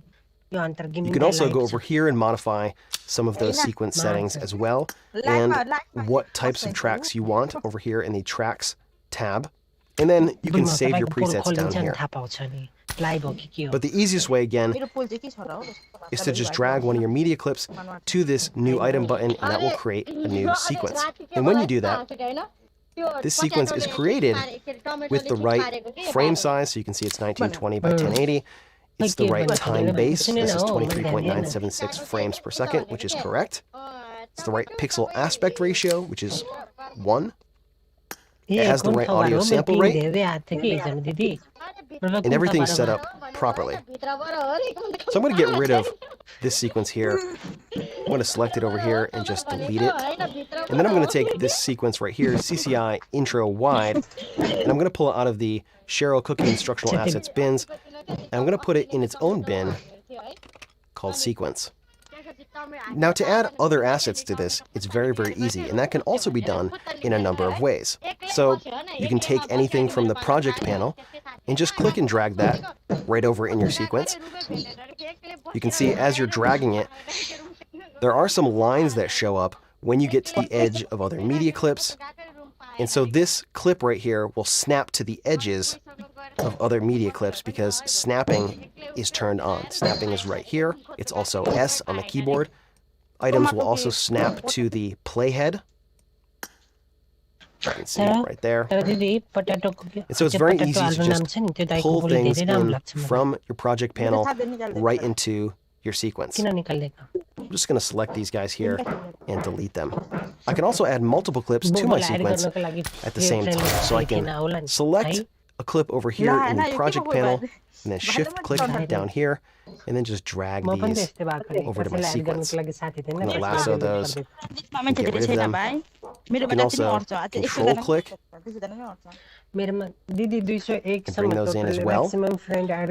If I hold the control key down and I double click into this wide bin here, that's going to go into this wide bin. You can see in the project panel now it says bin wide. And then right here, I can go back up a level. So if I go into the wide bin and I change the view to icon view, now we have even more control over how we can add these clips to the sequence. I'm just going to move this up a little bit so I can have just a little bit more room to work. Now, I can take this intro clip and I can move this to the beginning here. So now I have the intro clip first. Then I could take something like preheat oven, and I could bring that up as second, and then maybe buttermelt instructions, and I'll put that third. Now I can take these 3 clips, control click them, and then pull them in, and now they'll be added in the correct order, which is very cool. Now, when you're in icon view, you have some sort options, which you can find right down here. And currently it's set to user order. But there are other ways that you can sort this folder. For example, if I change this to name, now you're going to see that these are going to go in alphabetical order. Usually I like to have this set to user order, and that way I can jump into the icon view and I can reorder things and then add them to the project. I'm just going to select these and delete them. So I'm going to go up a level and up another level. So I'm back to my project base level here. I'm going to click list view because that's how I prefer to look at this panel. And now if I double click on one of these bins, it'll pull up this bin in its own window. And now I can take this bin and I could dock it right here. So if I wanted to have the wide bin open so that I could see what's going on, I could have that right there very conveniently, and I wouldn't have to keep navigating in and out of these folders. I could just create a tab here. I could do the same thing for the cutaway. I'll double click that. This time it shows up in list view, but I can change that to icon view. And then I can pull that right alongside my bin wide here. And now if I want to quickly get a visual idea of what these shots look like, I could jump over to these tabs here. Now there are a couple of other ways to add clips to your sequence. One of those is right from the source monitor. So if I double click on a clip, it's going to pull it up in the source monitor here. And from the source monitor, I can click anywhere inside this picture and then pull that down into the sequence, and that will add this clip to the sequence. I can also drag just the video by hovering over this little film strip icon right here. So I can click and drag, and now I can just add the video portion of this clip. I can do the same thing with the audio. I'm just going to select those and delete those. So you can use the source monitor for adding clips to your sequence as well. I'm going to jump back over here to this wide bin here.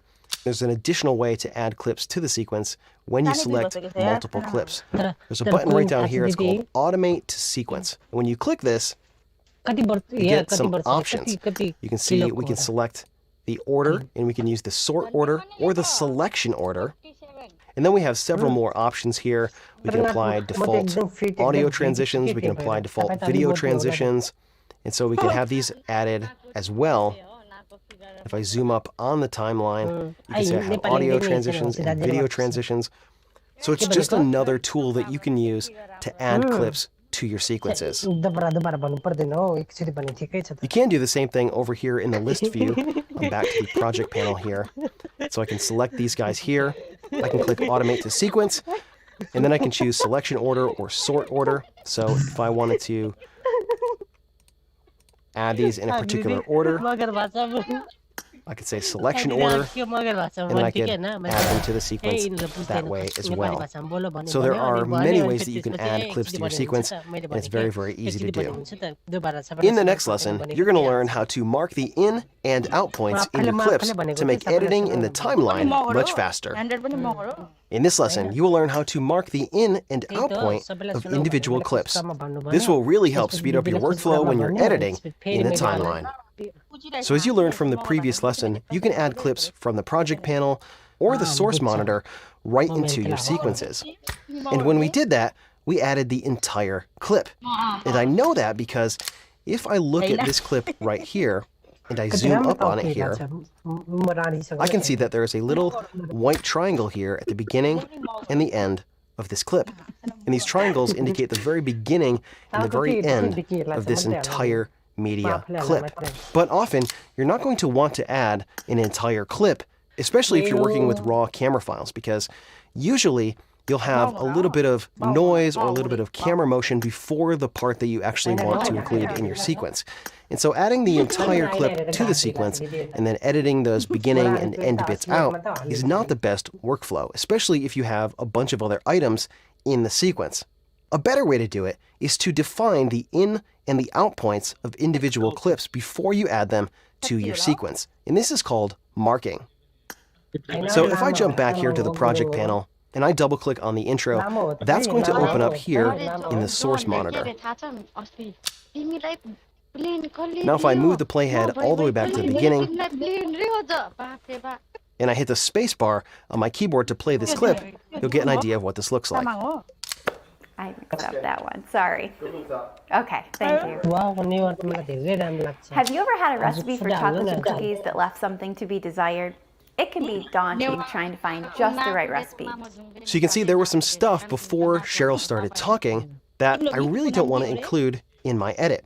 But if I pull in the entire clip, I have to then go in here and start making those changes, which is a little bit too much work. It's not the best workflow. So instead, I'm going to mark the in and the out point. And I can do that in a few different ways. Right down here, there's a mark in button, and there's a mark out button. So I can play Thank you. Okay. until right before Cheryl starts talking, which is right here. And then I can click the mark in button. I can also use I on the keyboard as the shortcut. And then I can go to where she's done talking and then mark the out point. Have you ever had a recipe for... So I'll just scrub along here. So it's right about here is where Cheryl stops talking. Bakery-style cookies. Ziegler, and I'm going to show you in this video how to make big bakery-style cookies. So right about here, I'll mark an out point. And when I do that, you can see that now there is this in-out point selection, which is showing me where I've marked the in and the out point in this entire clip. Now, if I were to make a little space in my sequence here and pull this clip in, you can see that this media clip is much shorter. This is the same exact clip as right here. These are both the CCI intro wide clips. But this clip is only the part that I really want. And this makes editing a lot easier because now I don't really have to pull in a lot of junk that I don't need into my sequence. I can streamline that and I can pull in just the stuff that I really need. And so let's try this with another clip. I'm going to double click on adding the vanilla, and that's going to bring that up in the source monitor here. And you can see that it says that right here. Source CCI adding the vanilla _ wide. So if I play this, we're going to measure 1 tablespoon. you can see right about there is where I want to mark the in point. So I want to back the playhead up a little bit and then play it again. We're going to measure... I'm going to go back a little farther. So right about here, I'm going to mark an in point. And this time I'm going to do it with a keyboard shortcut, which is I. And then I'm going to play to the end. We're going to measure 1 tablespoon of vanilla. Usually recipes call for a teaspoon, but you'll get a really great flavor by using triple that in a tablespoon for this recipe.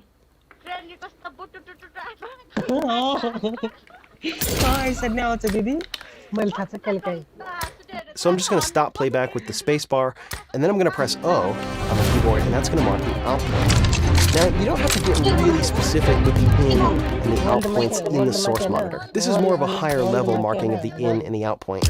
And then you can get into the refining of the actual edit points once it's in your sequence. And then you can see how well it flows from the previous clip and trim up the beginning and the end to make it really nice. But this is the process you want to do before you add this to your sequences. Now, you can also do this in this thumbnail view here.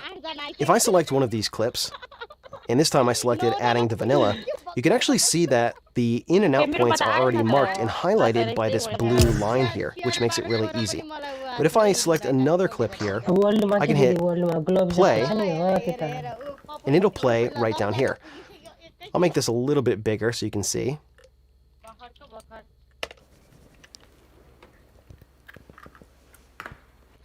And I can mark in and out points right from the project panel as well. So I can select this clip. And right from here, I can just hit I. Scrub to the end. And then hit O. And if I double click, it'll bring it up in the source monitor, and you can see I've done the same exact thing right here. I've marked my in and my out points. So it's another way that you can do it. It works really well for quickly marking in and out points because you can do it right here. You don't have to bring it up in the source monitor. It also gives you a way to view where those in and out points are without bringing it up to the source monitor, which is pretty cool. So that's how you mark your in and out points. And then when you bring them into your sequence, they're all trimmed up for you and they're much easier to work with. In the next lesson, you're going to go one step further with this idea and learn how to create subclips from a longer clip. Sometimes you will need to make several shorter clips from one longer clip. The best way to do this is by making subclips, and in this lesson, you will learn how it's done. Sometimes you'll run into a situation where you will have a really long clip, and there will be several elements that you want to pull out from that clip and use in your sequence. Let's jump into this cutaway bin here. and double-click on the microwave cutaway clip. So this is a pretty long clip here, and it shows several things. If we scrub through, you can see there's some opening and shutting of the microwave, and there's two elements that I want out of here. There's the putting the butter into the microwave, which happens right here, and then there's a close-up shot of Cheryl dialing in 30 seconds on the microwave. So if I wanted to use this two separate times as two separate clips, I could mark an in and out point here, add that to my sequence, and then go back and add another in and out point, and then add that to my sequence, or I could make a few subclips. So to do that, I'm going to find the first part of this clip that I want to make into a subclip, which is right here. So I'm going to get Cheryl opening the door right here. So let me back this up a little bit. I'm going to set an in point here, then I'm going to play this. Okay, right here. I'm going to make an out point here, and then what I'm going to do is hold Control and then pull this down into my project. And that's going to bring up this Make Subclip window here. And now I can rename this. I can leave the main part of the clip named the same, and then I can say butter in or something. And then I have an option to restrict trims to subclip boundaries. I'm going to uncheck this and then click OK. Then you can see it's listed down here as a different icon. And then I will do the same thing. I will scrub along here and find the in point, which is right about here. Set an in point. And then I will select an out point somewhere in this neighborhood. I can also make a subclip from this by coming up here to the menu and choosing Make Subclip, or I can use the keyboard shortcut Control U. So with this selected, I will hit Control U. It's going to bring this up. I will rename this Enter 30, and this time I will check the box Restrict Trims to Subclip Boundaries. Now when I pull these into my project,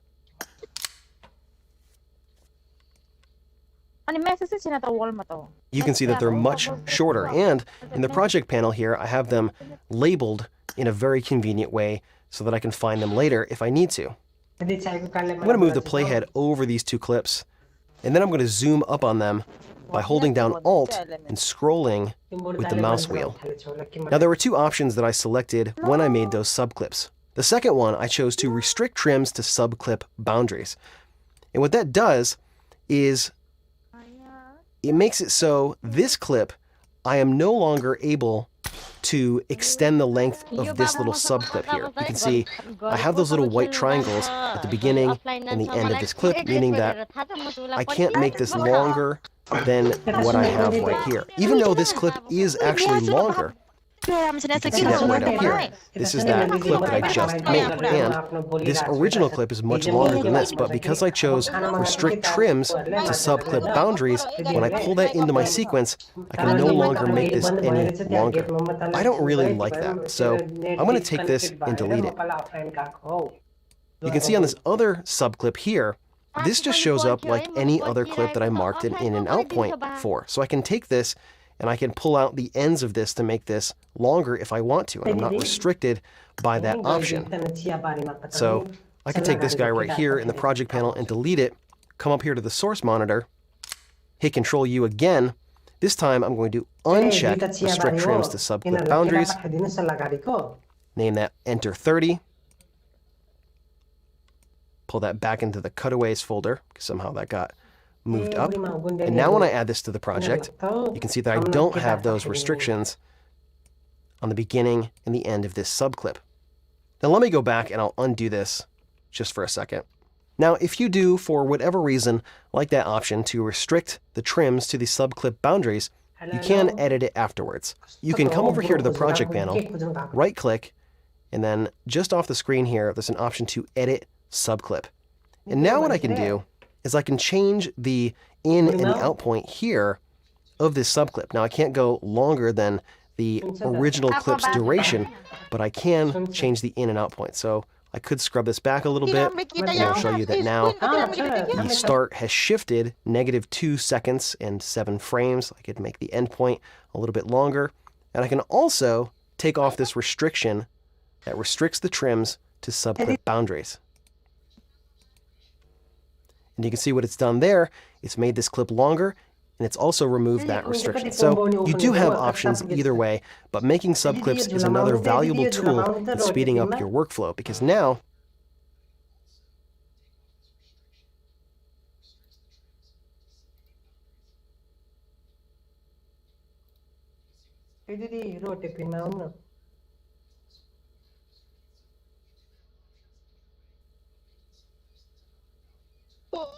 Esto chochomane. Molare. मुझे बचा लो. मत माथे पुगे. तेरे जानो. म रानी के माथे झुलिरहेछ दिदी.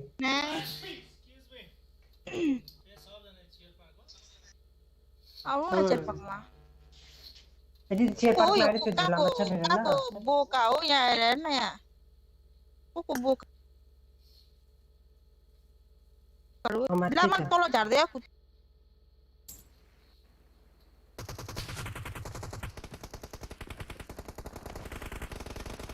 मेरोमा अल भइट सुनेको र मेरोमा त सुनेको छैन. सुनेको छैन हो. मलाई न कतिको नम्बर 1 2 3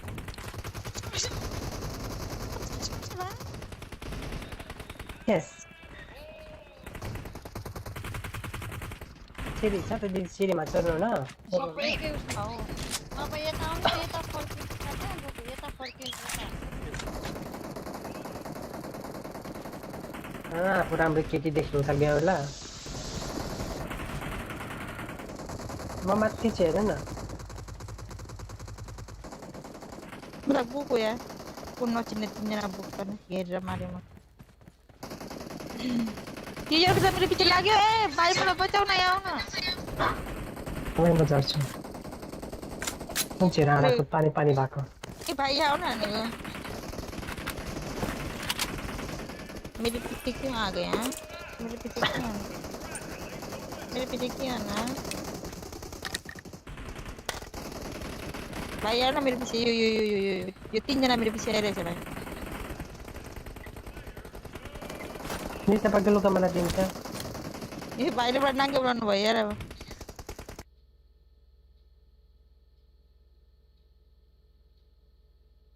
ओइ कपडा लगाउनु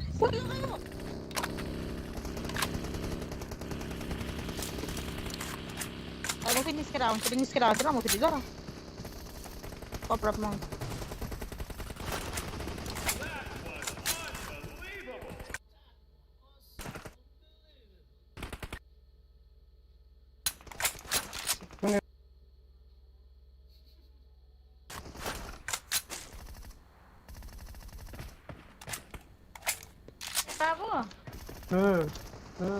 लङ्गा काट्छु नाङ्गा ल ल एकछिन सन्जु दिदी चाहिँ राम्रो छ म पेज पठाउँछु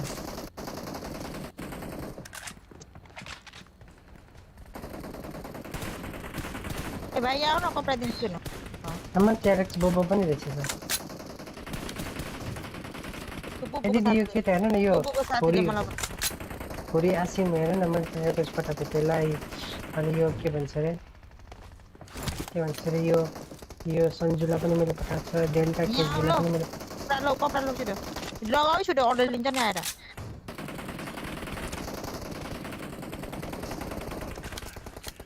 निस्केर आउँछ फेरि कपडा लिएर आउँछ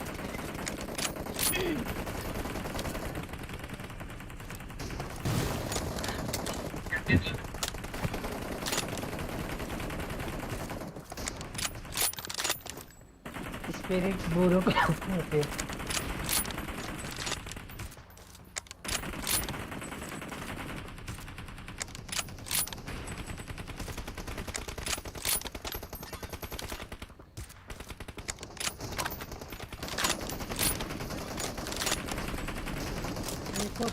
बुढो मेरो पछि परेको फेरि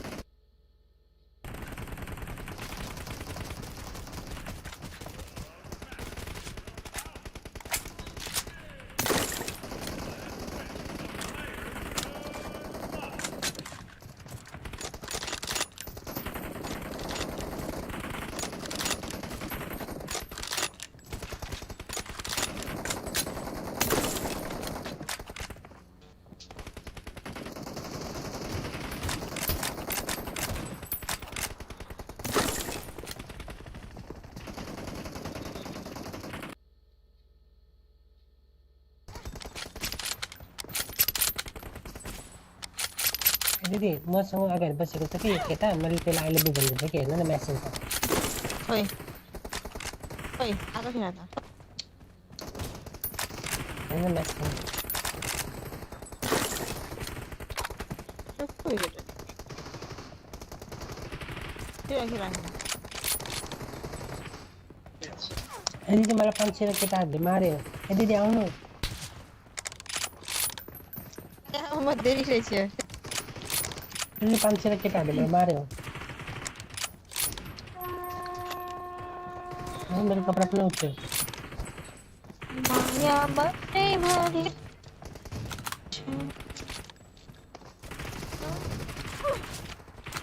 कोही बोल्दैन त हो भाइ अब चाहिँ गिलिस भएको जस्तो लाग्यो रिस्टार्ट गराउनु पर्छ म रिस्टार्ट गराउँछु ल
हेलो किन अडाकेको भयो हेलो हल्का केटाहरू हल्का केटाहरू मलाई जिस्काउ न मलाई छेड्न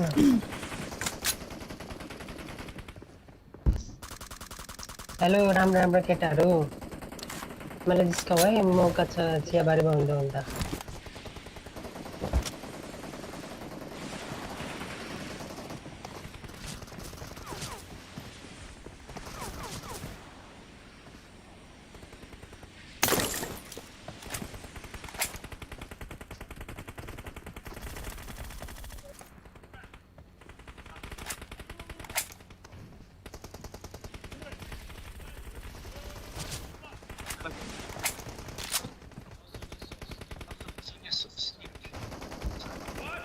Kelamaan kau? Mau tak kan fokus tinggal di pun lah. Lo kali nang dah. Kau ni nanti. Bawa sana.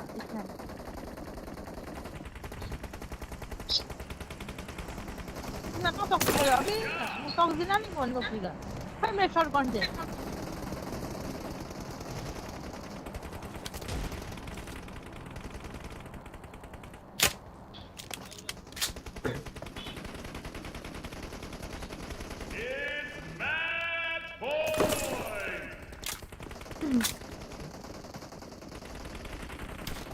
मारे को मो नेट मेरो नेटै गएको थियो कस्तो नआरादाइ हो एकछिनमै सास लिनु दिएन त्यो मलाई मार्या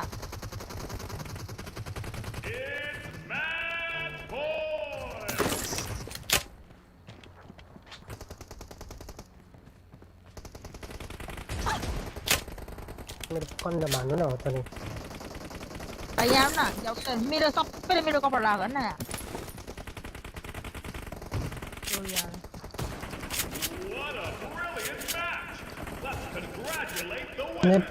मेरो कन्द भानु हो त नि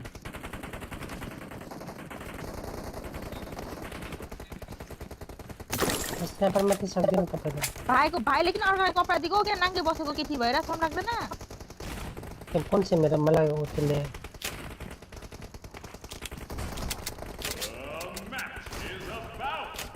तपाईँले मलाई मनपराएको हो किन मारिरहेको छ टकरी मनपराएको छ भने बिहे गर्नु आउनु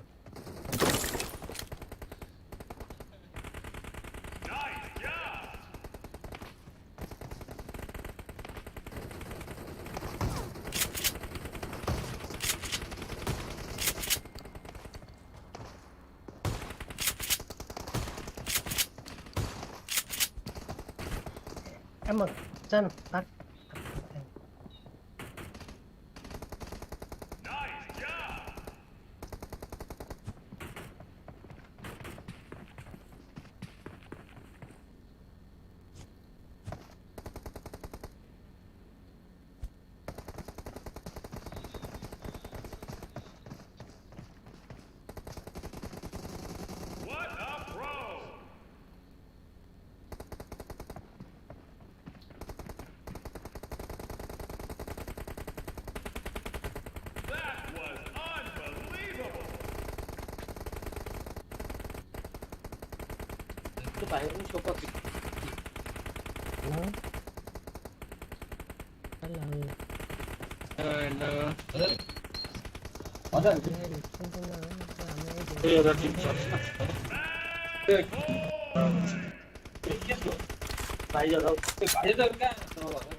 Hindi na, hindi din. Ay, yun pa sa akin, makakam si Pubg kasi.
congratulate the winner.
The match is about to begin. Let's wish the players good luck.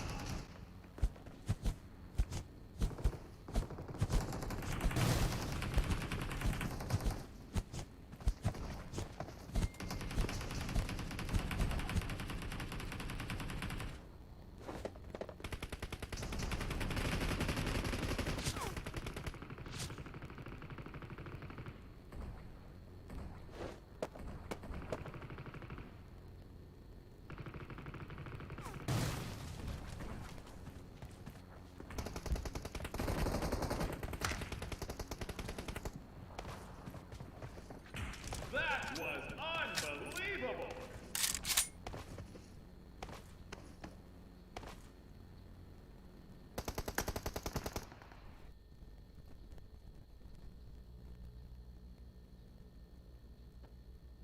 अल्छी लाग्यो चेरपाखमा भाइ हेर त बाबुले केटा पाएछ हेर त तेरी खासे किन नबोलेको अघि आवाज आएन मेरोमा त तिमी बोलेको आवाज आएन हेलो हेलो हेलो गर्दै मेरो नेट गयो हेलो गर्दै बोल्दै बोल्दैन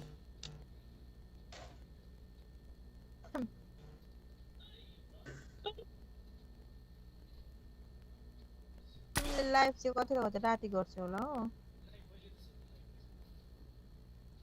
ए अबे हैन होला है हैन यति नगर लाइफमा बसेर यो थोरीको उयो गर्छ तिमीले अनि गेम खेल्छौ नि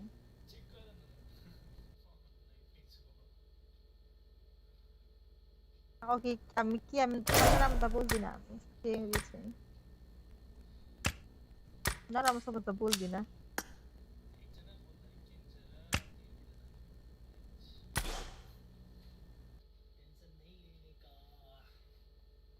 छुट्टी होला हो तिम्रो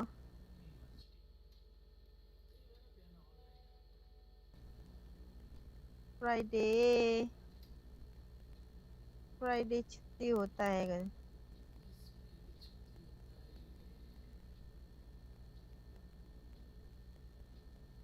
अल्छी लाग्यो पब्जी आयो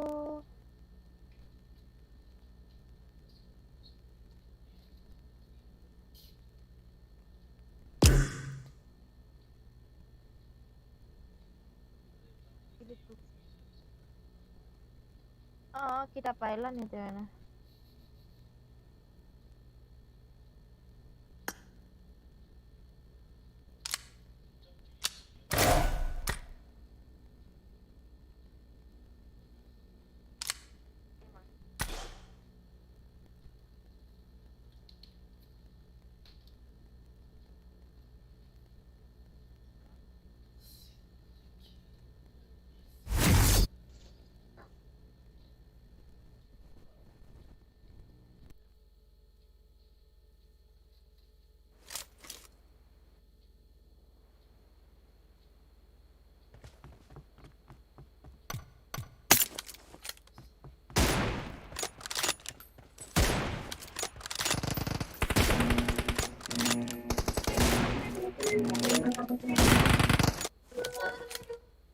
Team match.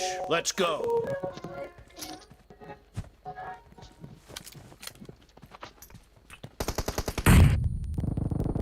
Blue team has scored for the first time!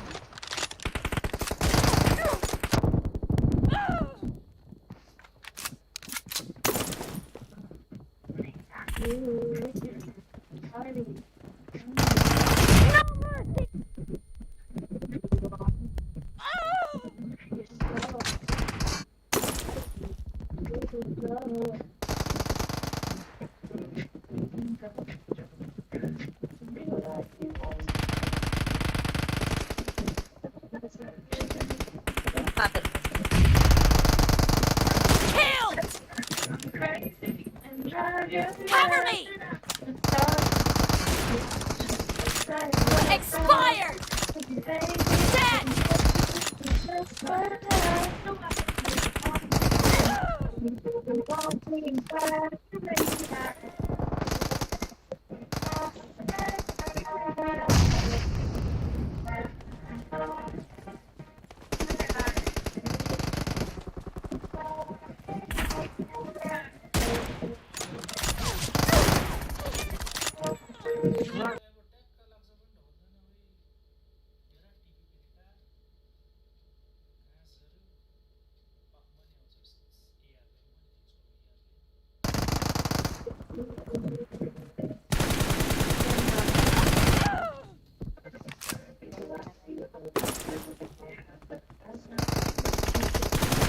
Expired!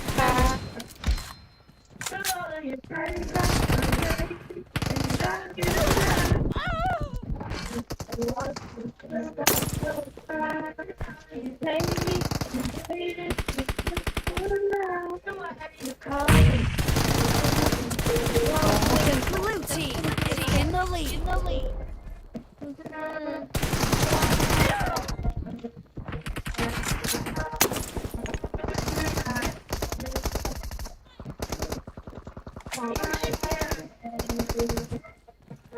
Target down!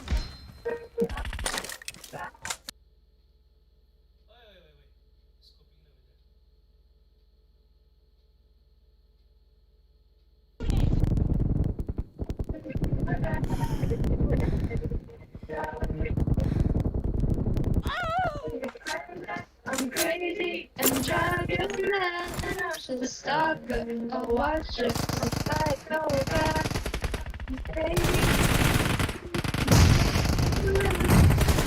No mercy! Cover me! You want me back, you bring me back. Nice shot! Killed! No mercy! Reloading!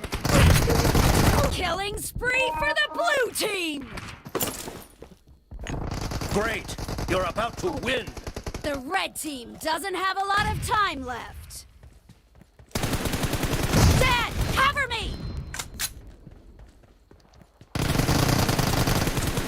Enemy down! Reloading!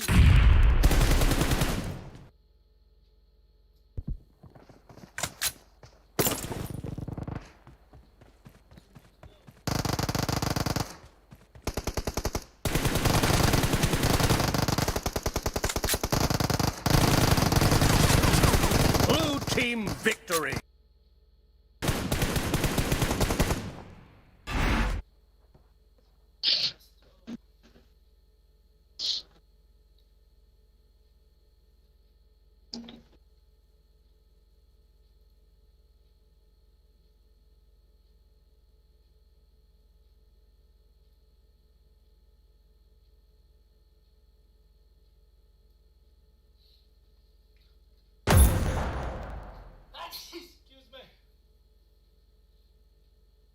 Win ako ba?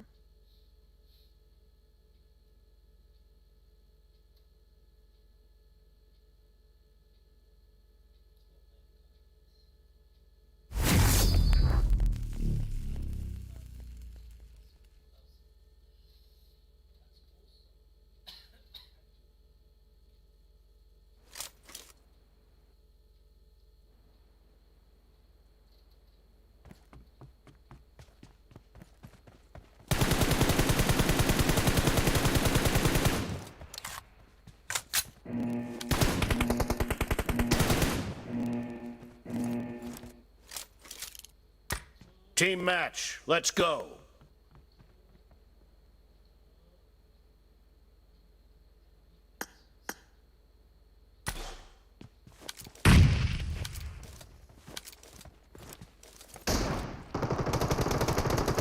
The blue team has scored for the first time!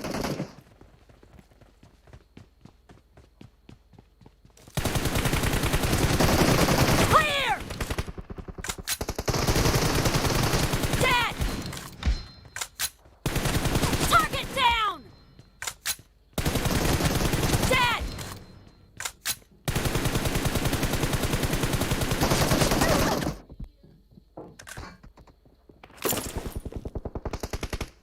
Marked a location. Nice shot! Reloading!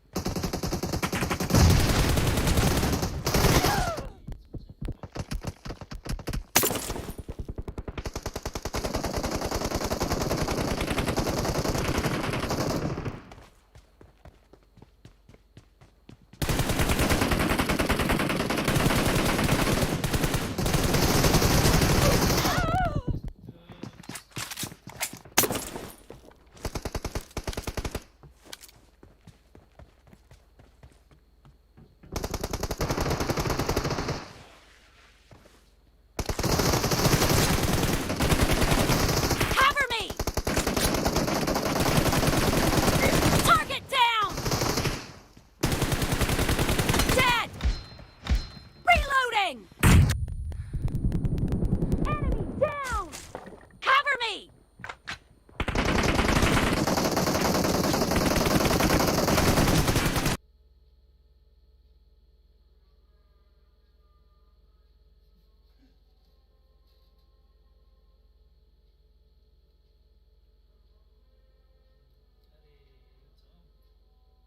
Lead. Expired!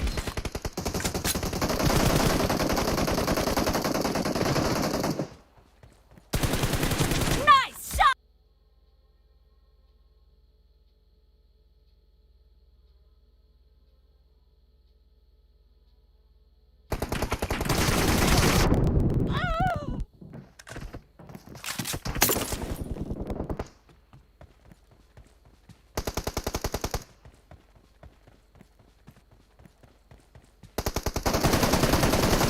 Target down!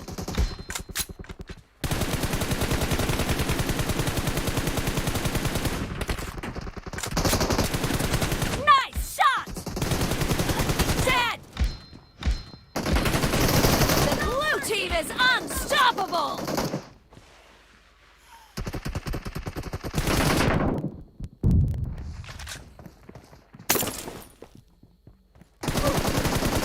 Clear!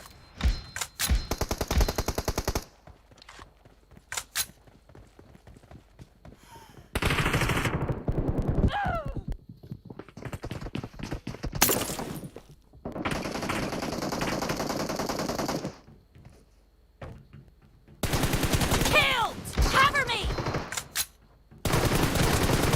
Nice shot!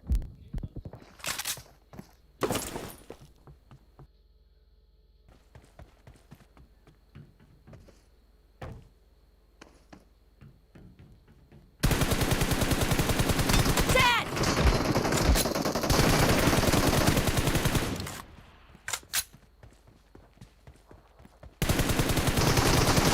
Enemy down!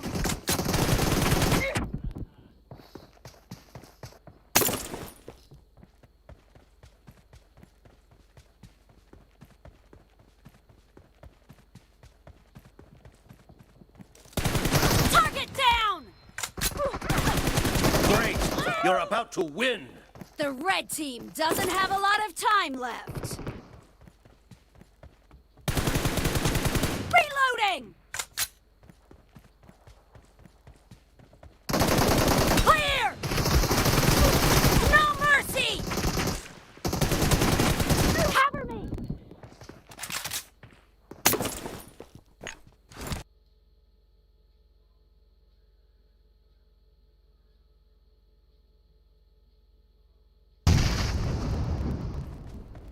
Half of the match is over, and And the blue team is in the lead.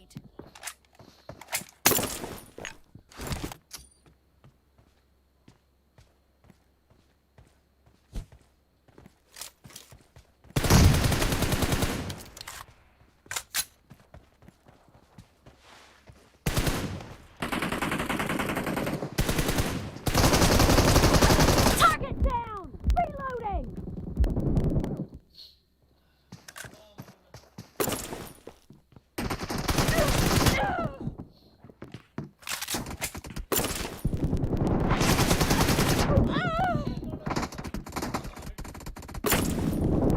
Killing spree for the red team!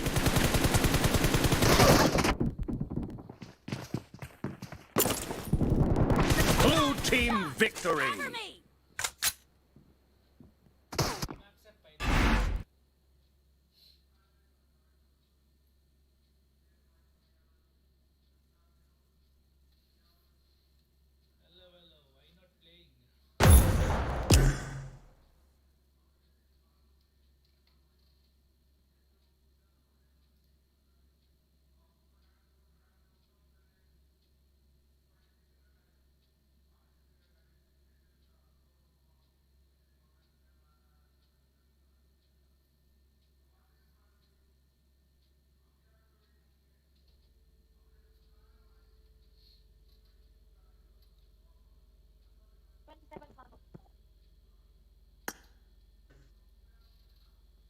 कोही छ कि हेर्नु पर्यो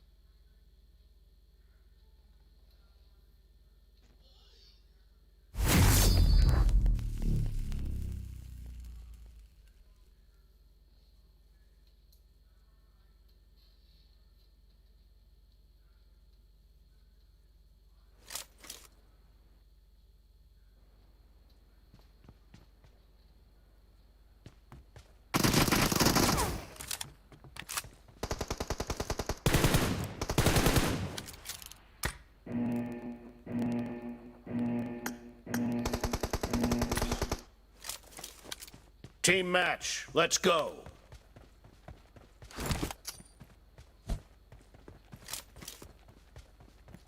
And blue team has scored for the first time! Nice shot! Cover me! Reloading! Enemy down! Cover me! Target down!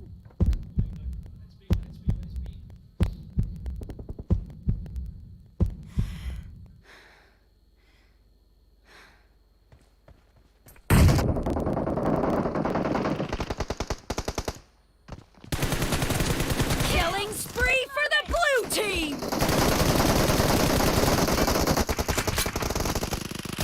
Dead!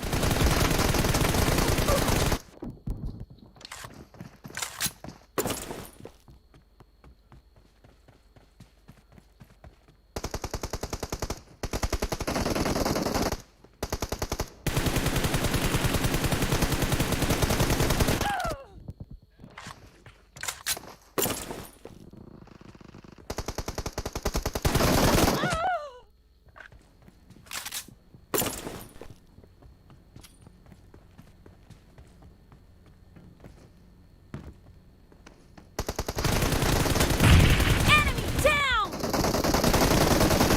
Nice shot! Clear!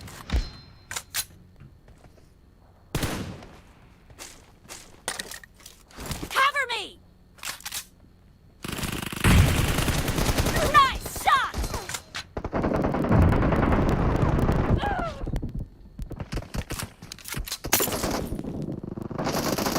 Target down! Dead! Reloading! Expired!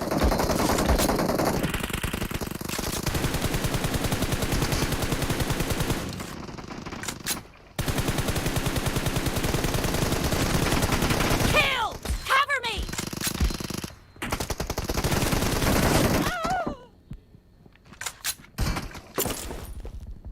The blue team is in the lead.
one.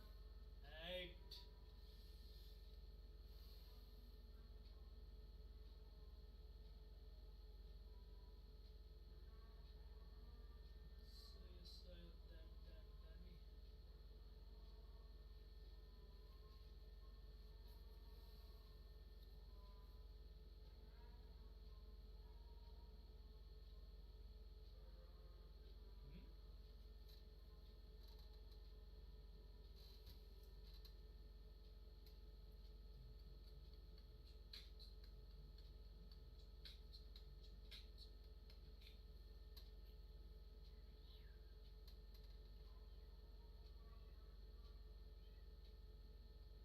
तिमी किन philic गर्छ हो किन खिलिक गर्यो why like this लाइभमै हो check गर्नु नि युट्युबमा हन्टर्स गेमिङ भनेर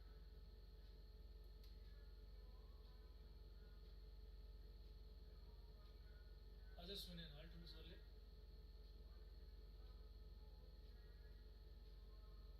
लाइभै छ त अघिदेखि लाइभै छ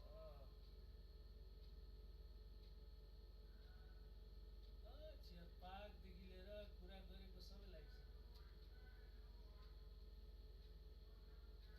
मलाई के भन्छ ऊ बढाउनु पर्यो के वाच आवर बढाउनु पर्यो मान्छेले हेरिदिनु पर्यो क्या अझै भ्युवर्स चाहियो क्या भ्युवर्स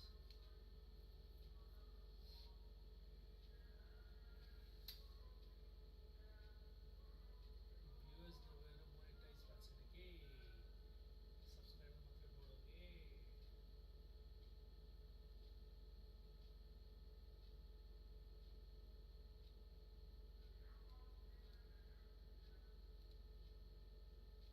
अब ऊ बनाउँछु म के भन्छ कस्टम लुक बनाउँछ अब युसी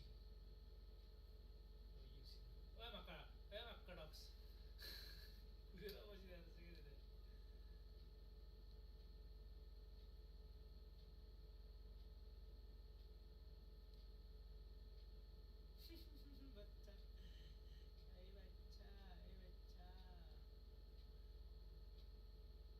बच्चा अब कहाँ रहेछ फेरि यो सब क्याम गरेर खेलिरहेछ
अर्को चाहिँ मरेछ पछाडिवाला चाहिँ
32 बनाइसक्यो त बास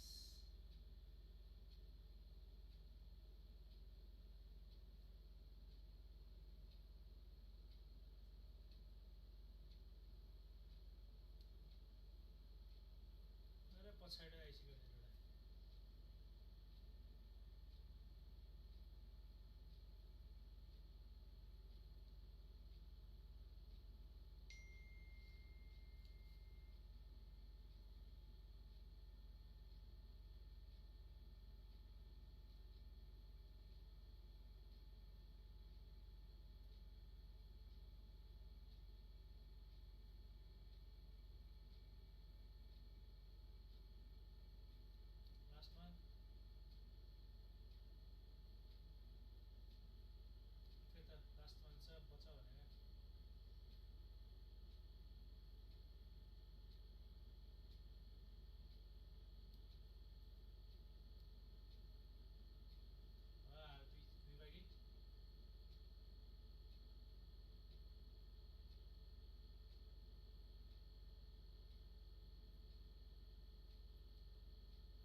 स्कोपिङ